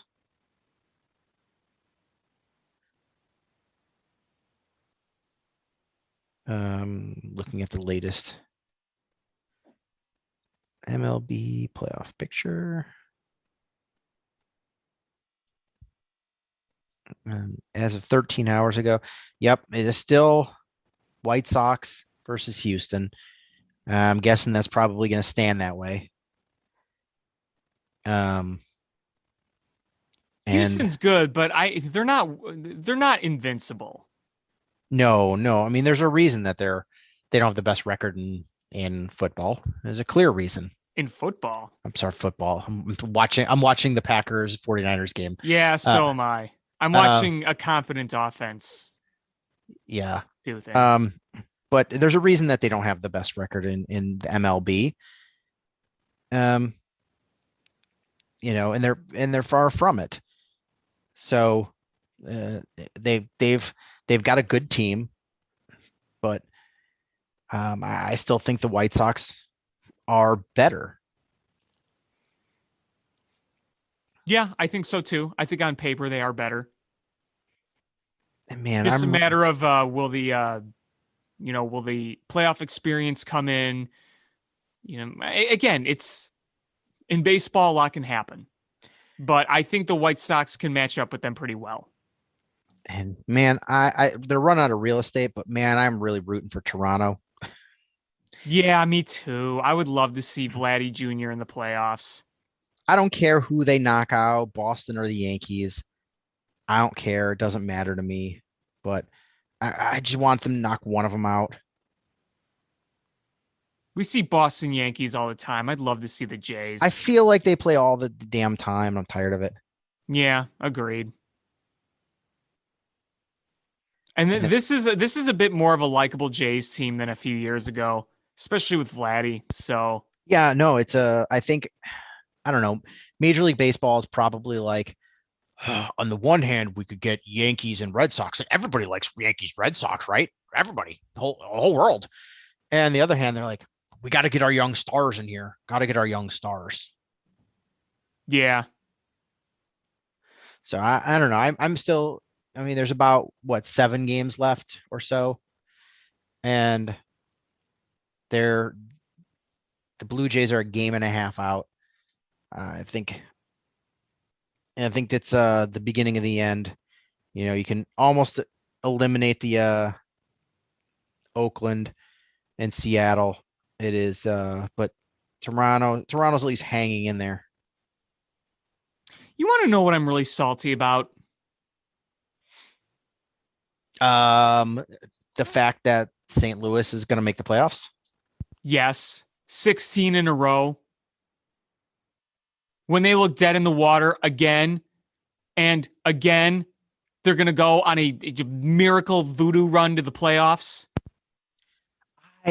I've never wanted the Dodgers to win a game as badly as I do. I want them to beat the stuffing out of St. Louis. They're cockroaches. Every year, they look mediocre at best midway through, and then they do this. Every year.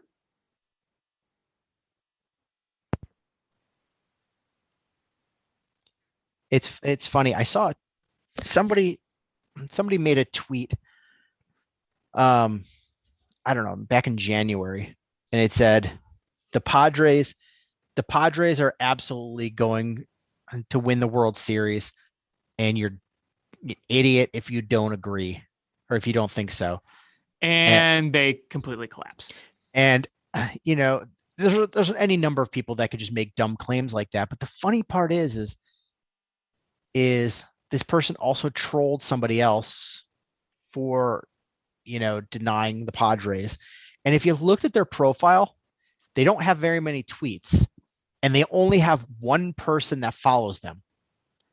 But that one person is the Sacramento Kings official Twitter account. What? So you have one follower, and it is the Sacramento Kings official page. Then who are you? Are you the Twitter account for the Sacramento Kings? Are you the person that runs that? Or do you work for the Sacramento Kings? Who are you, you weirdo that doesn't know anything about baseball? Because clearly you clearly are going to call somebody an idiot for, not anointing a team of World Series champions in January. It's just funny now that not only are they not going to win the World Series, they didn't even make the playoffs. And boy, you talk about a collapse. That is a collapse. And they very well could end up with a losing record. Yeah, they could. As it stands right now, they're 78-78. So they very well could, wind up with a losing record. Yeah, absolutely. I mean, 6 games left. That's and they're 2-8 in their last 10. Not boding well to have above 500 record. I mean, at least Cincinnati knows they're going to finish above 500. Yeah, that's true. Yeah, I mean, Cincinnati, they might not make it, but at least they made themselves competitive this year because they got off to a pretty bad start. So I'm looking at really the only real race left in this is the NL East.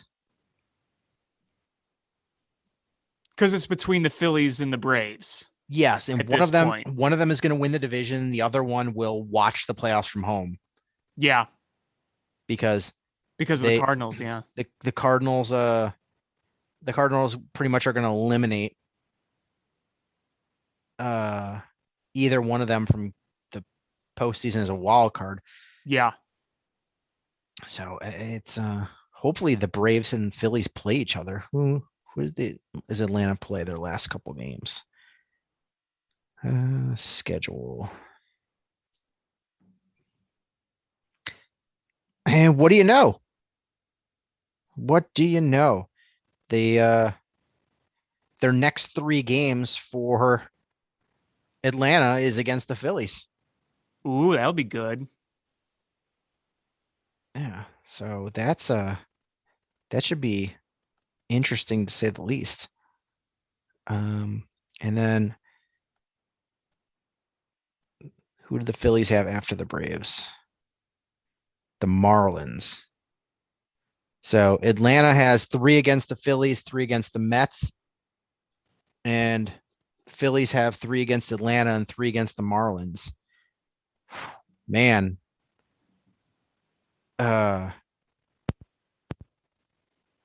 That's going to be the series to watch. Yeah. So let's talk about the other team in Chicago. I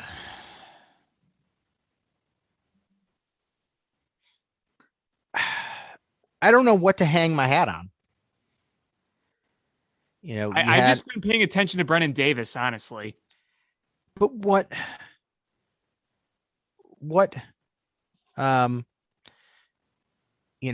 one guy going to do? Can he pitch? I mean, that's a whole other situation. I mean, at least with Brennan Davis, he's your number one prospect, and he's now a top 20 prospect in baseball. So he is significant. I mean, what from the young pitchers that you're hanging your hat on for the future, like who has shown you a whole ton?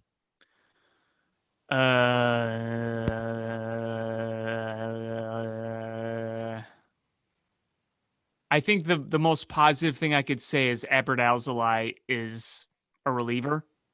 I do kind of like what we've seen from Samson. Keegan Thompson's had his moments. Justin Steele has not been that good lately, and it's a little disappointing, but I don't want to fully give up on him. I think he might be another candidate for reliever. But when it comes to starting pitching, man, this is a problem. This is a big problem. It's not a new problem. It's not a new problem at all. No, it's not. And it's getting progressively worse. And I don't know what the hell we can rely on Hendricks going forward. I don't know if this is just a bad year.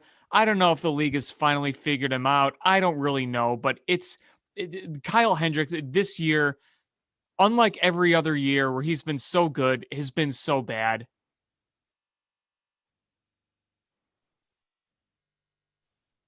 It is. I mean, everything is hanging on him, and I wonder if the pressure got to him of he's the guy.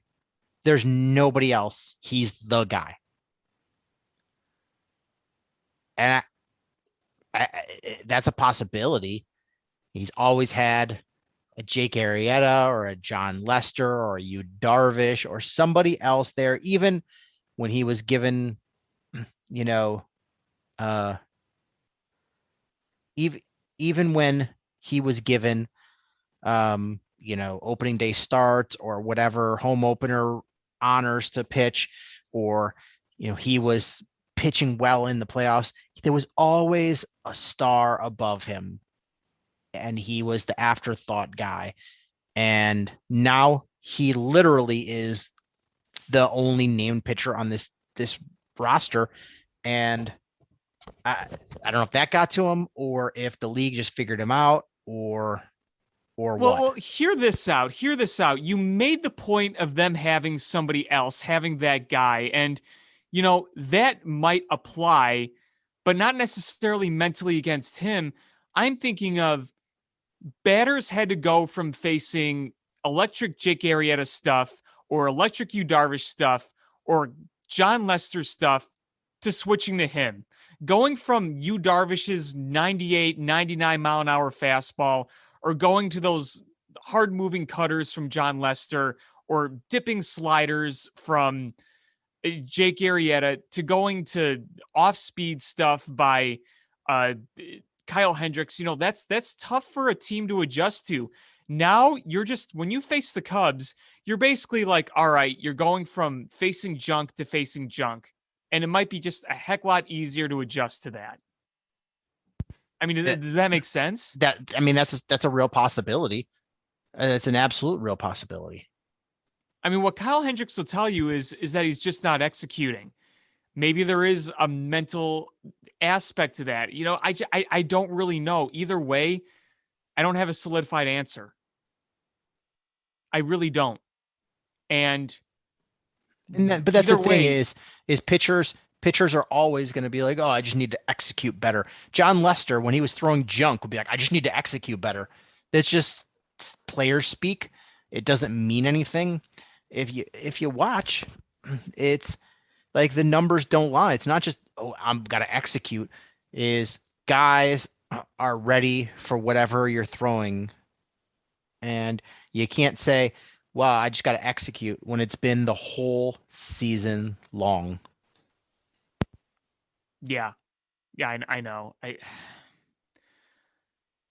I'm so sick of just the Cubs trying to make a starting rotation out of just trash.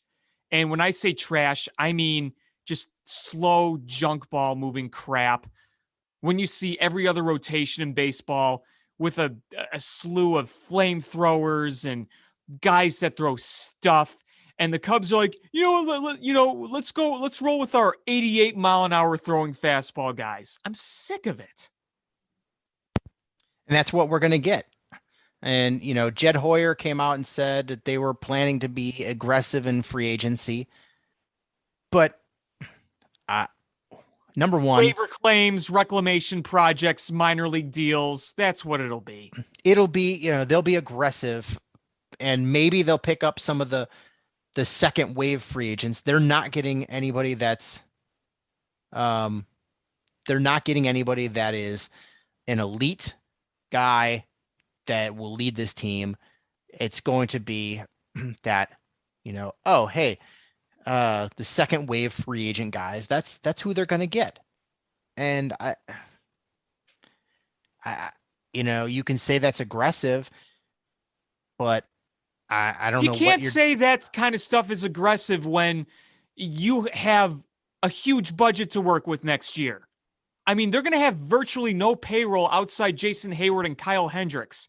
So when you have a payroll that's minute and you're going to try to say that it's aggressive, unless it's legitimate guys that can help you win, I'm not going to clap my hands for them for bringing in middling at best free agents. And that's what we're going to get. I mean, this team is not going to be markedly improved come next year.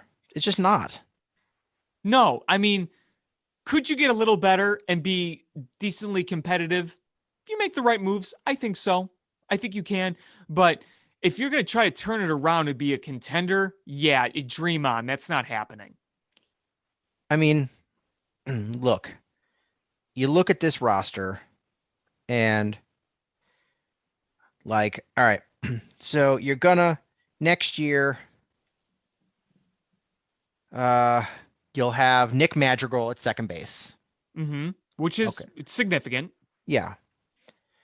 You hope. Let's see. Nico Horner's healthy. Yeah, you hope Nico Horner's healthy, but does he play short? Is that going to be the plan? It depends on who they get in free agency. Who plays third? Is it going to be Wisdom? Is it going to be Bodie? Look, I mean, Wisdom's earned the right to at least get a look next year, but I think it's obvious that it's probably going to be a flash in the pan. We're already, I mean, you look at the strikeouts, you look at what he's done as a whole. Sure, he could still pop the occasional home run, so I'm all for keeping him around, but you can't go 162 games with him being your primary guy next year if you want to take a step forward. If you want to keep him as a bench guy, power bat, move him around a little bit, maybe platoon him, all for it, but he can't be an everyday regular guy at one position. I just don't think you can do that. I mean, Ortega is probably, Brendan Davis is going to come up. Yeah, I mean, you can't hold back Brennan Davis at any position that you want him to play because a late blooming 30-year-old had a good season and a meaningless season this year. I mean, Brennan Davis is going to be one of your biggest priorities to develop next year in the majors. But Ortega, there is another opportunity for him to be a bench platoon guy because Ortega has been really poor against lefties, but really good against righties. So you could say, hey, there's your platoon guy. You're facing a righty. You want to put him in there. You want to pinch hit him against a righty. That's what you have Ortega for. And there's nothing wrong with having that depth. But again, you're talking about everyday guys going forward that you need to fill a lot of that. I think right now you can look at this team and say, you know what? We got depth guys. You look at Patrick Wisdom, potential depth guy. Rafael Ortega, potential depth guy. Frank Schwindel, potential depth guy. But you're not looking at many guys right now on this roster that are going to be your everyday solutions. Yeah, Nico Horner, if he's healthy, he's going to be one of those guys. Nick Madrigal is going to be one of those guys. Assuming Wilson Contreras stays around, he's going to be one of those guys. most everybody else, probably not. We'll see what happens with Ian Happ. Maybe you tender him a contract and you try to dangle him to get value for what he's done recently, or he sticks with the team and he's kind of another platoon move around guy.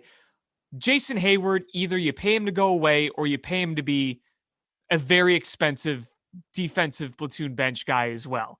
But you have very little right now in terms of starting guys going forward, at least for your next step. I hate to say it, Jason Hayward takes up a roster spot, and it's not worth having him as a platoon defensive guy. I think you have to pay him to go away.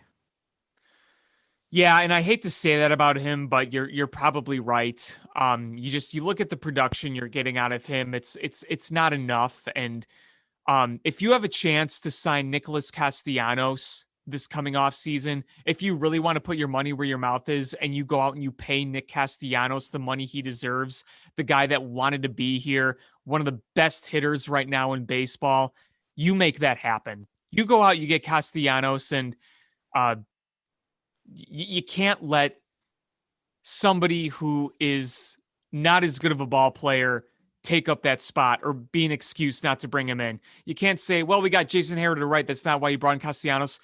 You take Castellanos right now 10 times out of 10. You pair Nick Castellanos with Frank Schwindel, and that is the combination right there. As you ladle meatball sauce all over yourself. Listen, Frank Schwindel has been a great story. Patrick Wisdom has been a great story. I think if one guy is going to be has the opportunity to continue playing well and being a regular contributor, it's got to be Frank Schwindel. It does, yeah. Because he, even when he's making outs, they're good at bats. He's making contact. Yeah, absolutely. So even if he winds up, if you find a better first baseman, a Frank Schwindel is a much better pinch hitter because he makes contact. For sure. Absolutely. The other thing too is go look at the quality at bats that you're getting from the guys you have on the team. And you can kind of judge that and then put it on top of the results. Patrick Wisdom, he has put together some good at bats, but a lot of them end in strikeouts. Where Wisdom, he doesn't strike out nearly as much. But then there's another component too, which does make you think. The nice thing about Wisdom is that he brings versatility. He can play in a lot of places. Frank Schwindel has mainly been first base. And what are you going to, that's a big question too, is what are you going to do at first base? Because here's the thing. Anthony Rizzo is going to be a free agent. Do you bring back Anthony Rizzo? Do you roll the dice on a season with Frank Schwindel, or do you go out and you find another solution at first base? Because you look at a lot of the positions you have in the farm system. A lot of it is shortstop, outfield, relief pitcher. You don't really have that solidified first baseman right now. Alfonso Rivas is an intriguing prospect, no doubt. Maybe he can be a first baseman type of the future. Maybe, I don't want to shit on Frank Schwindel. He's been so good, but how often do you see 29-year-old rookies last? That's what I'm concerned about. Oh, absolutely. Absolutely. You can't rely on him, but he's also earned the right to have the opportunity to compete for that Absolutely. position. Oh yeah, he's done more than earned that. He's been great. And so you look at it and you're like, do you bring back an Anthony Rizzo? I don't know. I mean, have the Yankees seen enough to offer him a contract? I don't know. The Yankees, I don't know. I mean, what, you still have Voit there, right? I feel like Anthony Rizzo for them was simply just a guy to try to bolster your lineup for a possible playoff chase. I don't see Anthony Rizzo being a long-term solution in New York necessarily. I'm not saying a long term, but do they sign him to a 2-3 year deal? Will I he mean, take that? will he take that? Will the Cubs offer that? So while we're on this topic, I wrote an article for Cubby's Crib I wanted to share with you, and it has to do with this topic. I looked at 4 of the core players that are now gone, and you weigh the pros and cons of bringing them back. Anthony Rizzo is one of them. Now, the thing is, if you bring back Anthony Rizzo, at least you know you can stabilize the first base position. Frank Schwindel, you don't know how much maybe you do get more production in the future, maybe you don't. With Anthony Rizzo, you know you can stabilize the position, but the question comes in there is how much does he have left? Wrong side of 30, bad back. If there was a DH in the NL, maybe you could say, you know what, you play him at DH, you play him at first, you keep him a bit more fresh, you can rely on that, but that's not the case. And then you look at the other positions. Nico Horner, is he going to be your shortstop? Are you going to bring back Javier Baez next year? That's something you have to ask too. Um, throwing this out there.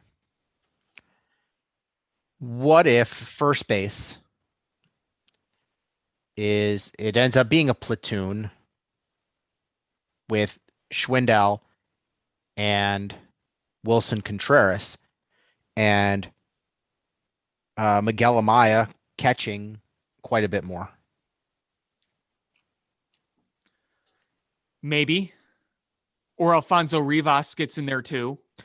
That's a possibility. What's so frustrating is Miguel Amaya missing like half the season. That hurts. Yeah. Yep. I mean, and he wasn't clobbering the ball before he got hurt. Who, Miguel Amaya? Yeah. Yeah, I mean, he was walking a lot, but he wasn't hitting. He's got a good approach. It's just you got to hit the ball too. I mean, you've got a lot of guys in this that are probably on the cusp of coming up. Miguel Amaya is right there. I guess for 2022, Brennan Davis is there.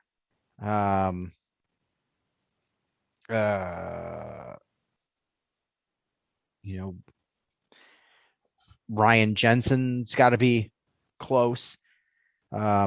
Vizcaíno, Christopher Morel. You saw a cup of coffee with Dykman.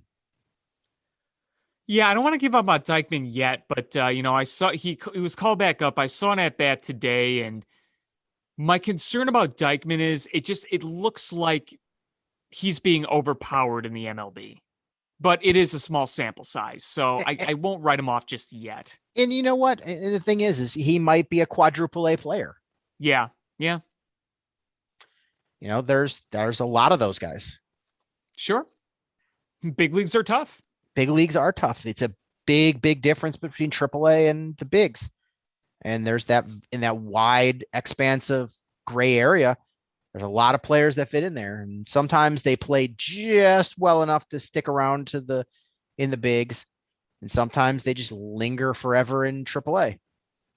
That's, and you're right, like you said, Alfonso Rivas. He's got to compete next year too, probably for a roster spot on the bigs.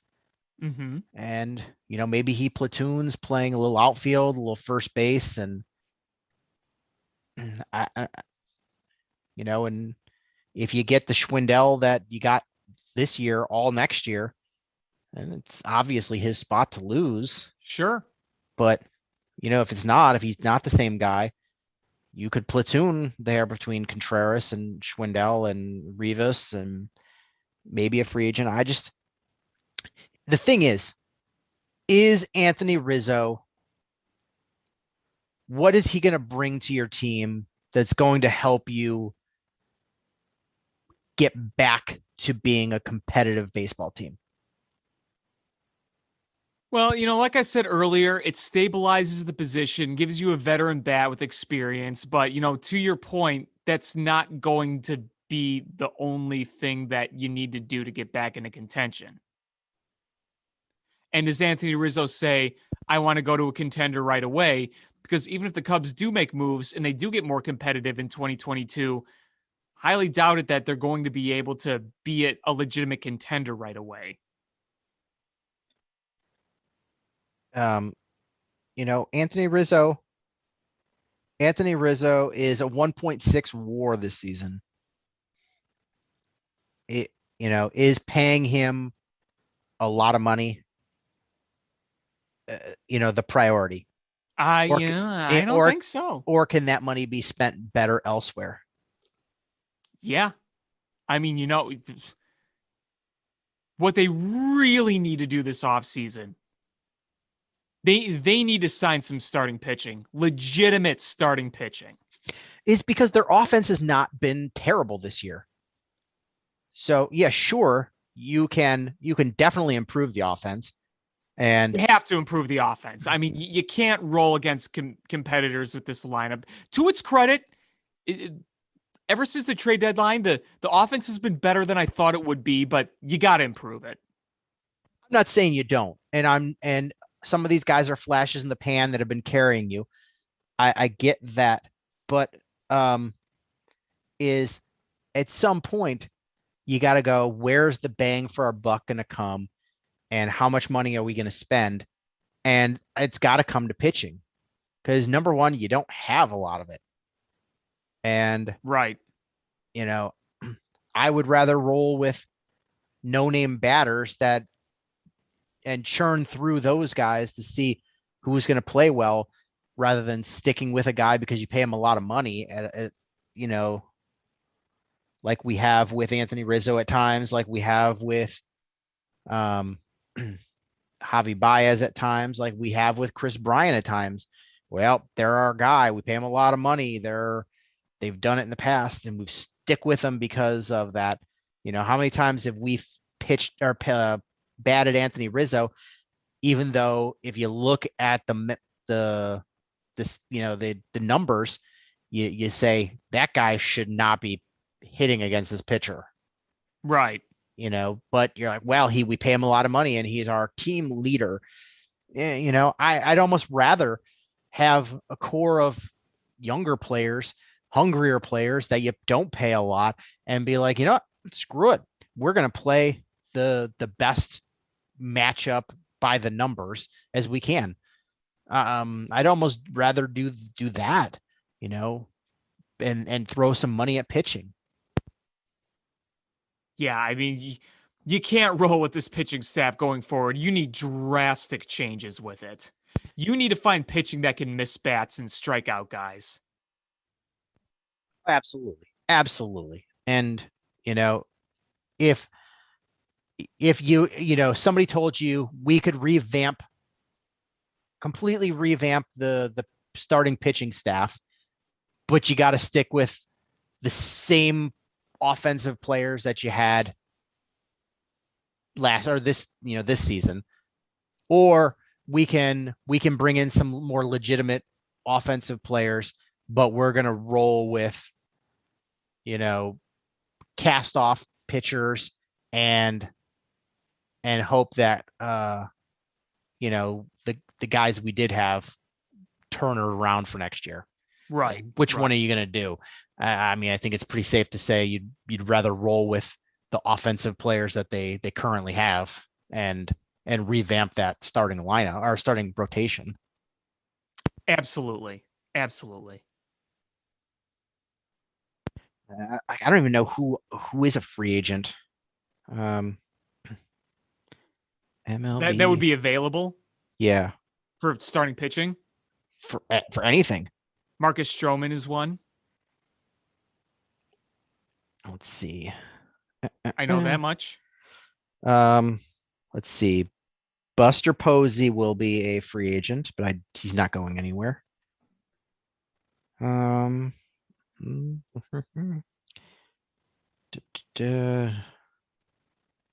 not really any good catchers. Freddie Freeman and Anthony Rizzo will be free agents. I think Freddie, I don't see Freddie Freeman going elsewhere unless somebody makes him a huge offer.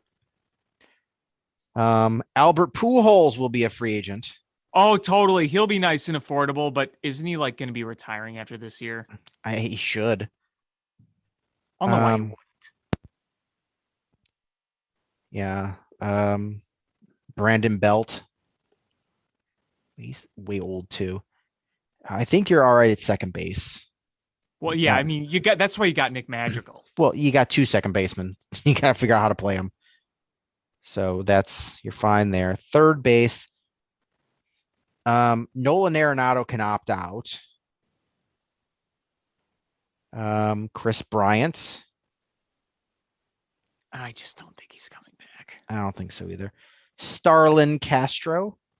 No. Do you want to hear something crazy?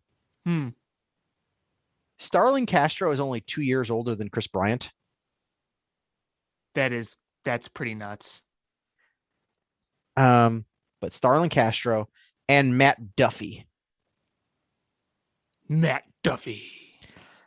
Shortstops. Trevor Story will be available.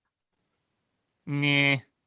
I'm going to say this name because prior to this season, I think a lot of people's interest would have been piqued, but after this season, probably not. Corey Seager. Yeah. Carlos Correa is another one. Carlos Correa, Javier Baez. Isn't Marcus Semien going to be available too? He's not listed on MLB as a free agent. I thought he was. Oh yeah, they have him listed. Yeah, he's there. Yeah, Marcus. Is he listed Semien. as second or? He's listed as second base. Okay, yeah. And I didn't bother looking at second base because we were set there. Yeah. Left fielders, Kyle Schwarber. I talked about him too. I feel like he's going to fit more comfortably in an AL environment personally. Yeah, probably. Tommy Pham. As much as he pisses Cubs fans off, maybe not, but he's 34. Yeah. If they got him at a really cheap deal, I wouldn't hate it. Let's just say that. Jock Peterson. Already been down that road. That's really your left fielders. Center field, we should be okay. Yeah, Brennan Davis is your guy for the future. Right field, Avasel Garcia. Woo. I think that was the name you were talking. Dexter Fowler. Steven Souza. Hey, former Cub great Steven Souza. Former Cub great Jorge Soler. And former Cub great Nicholas Castellanos. Dude, pay him. Seriously, pay him, bring him back. Does he opt out? Is he opting out? That sounds like he will. That's the expectation.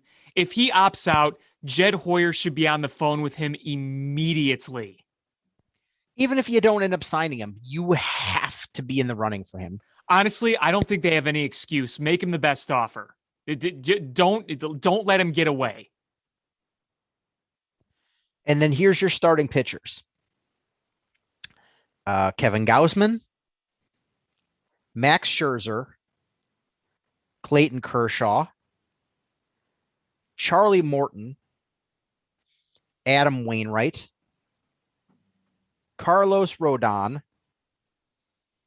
Trevor Bauer. Nope. Zach Greinke, Wade Miley,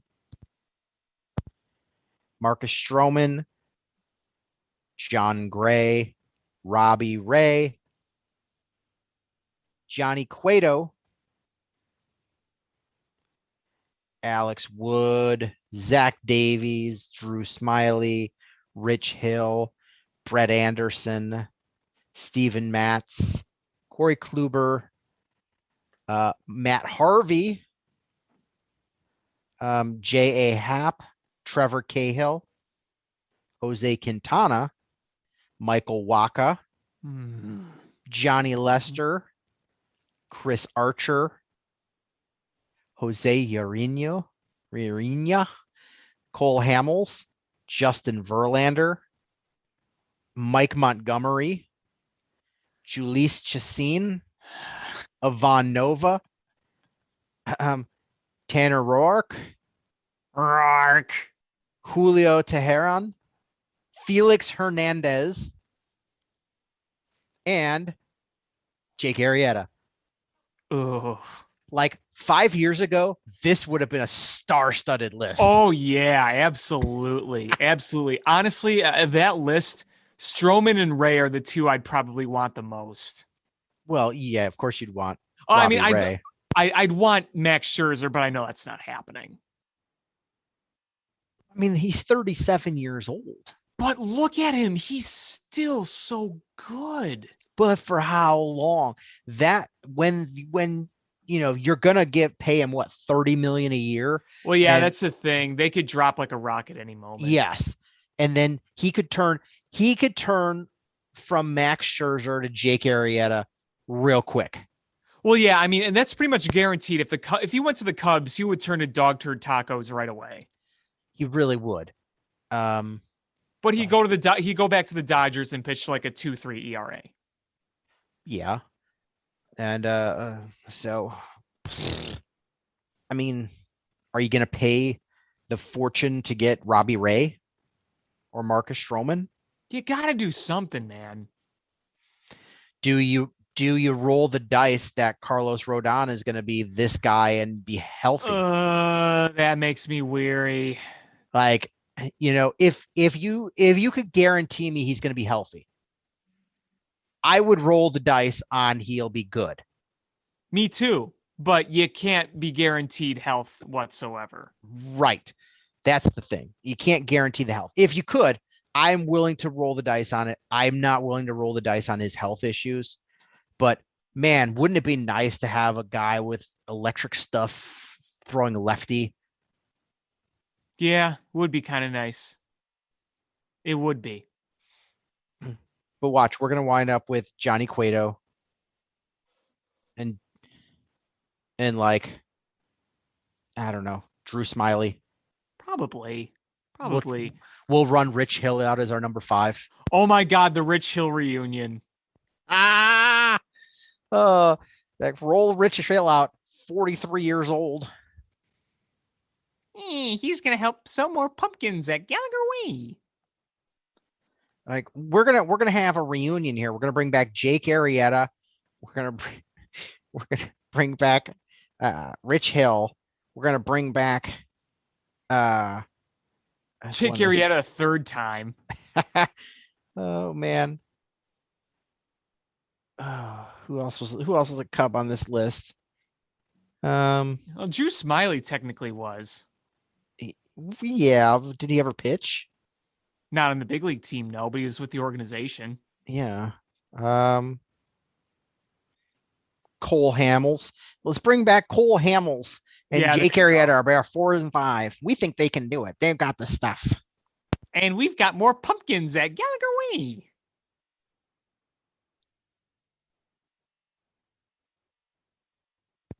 It's so bad. I don't know what to expect from this team. Yeah, I don't either.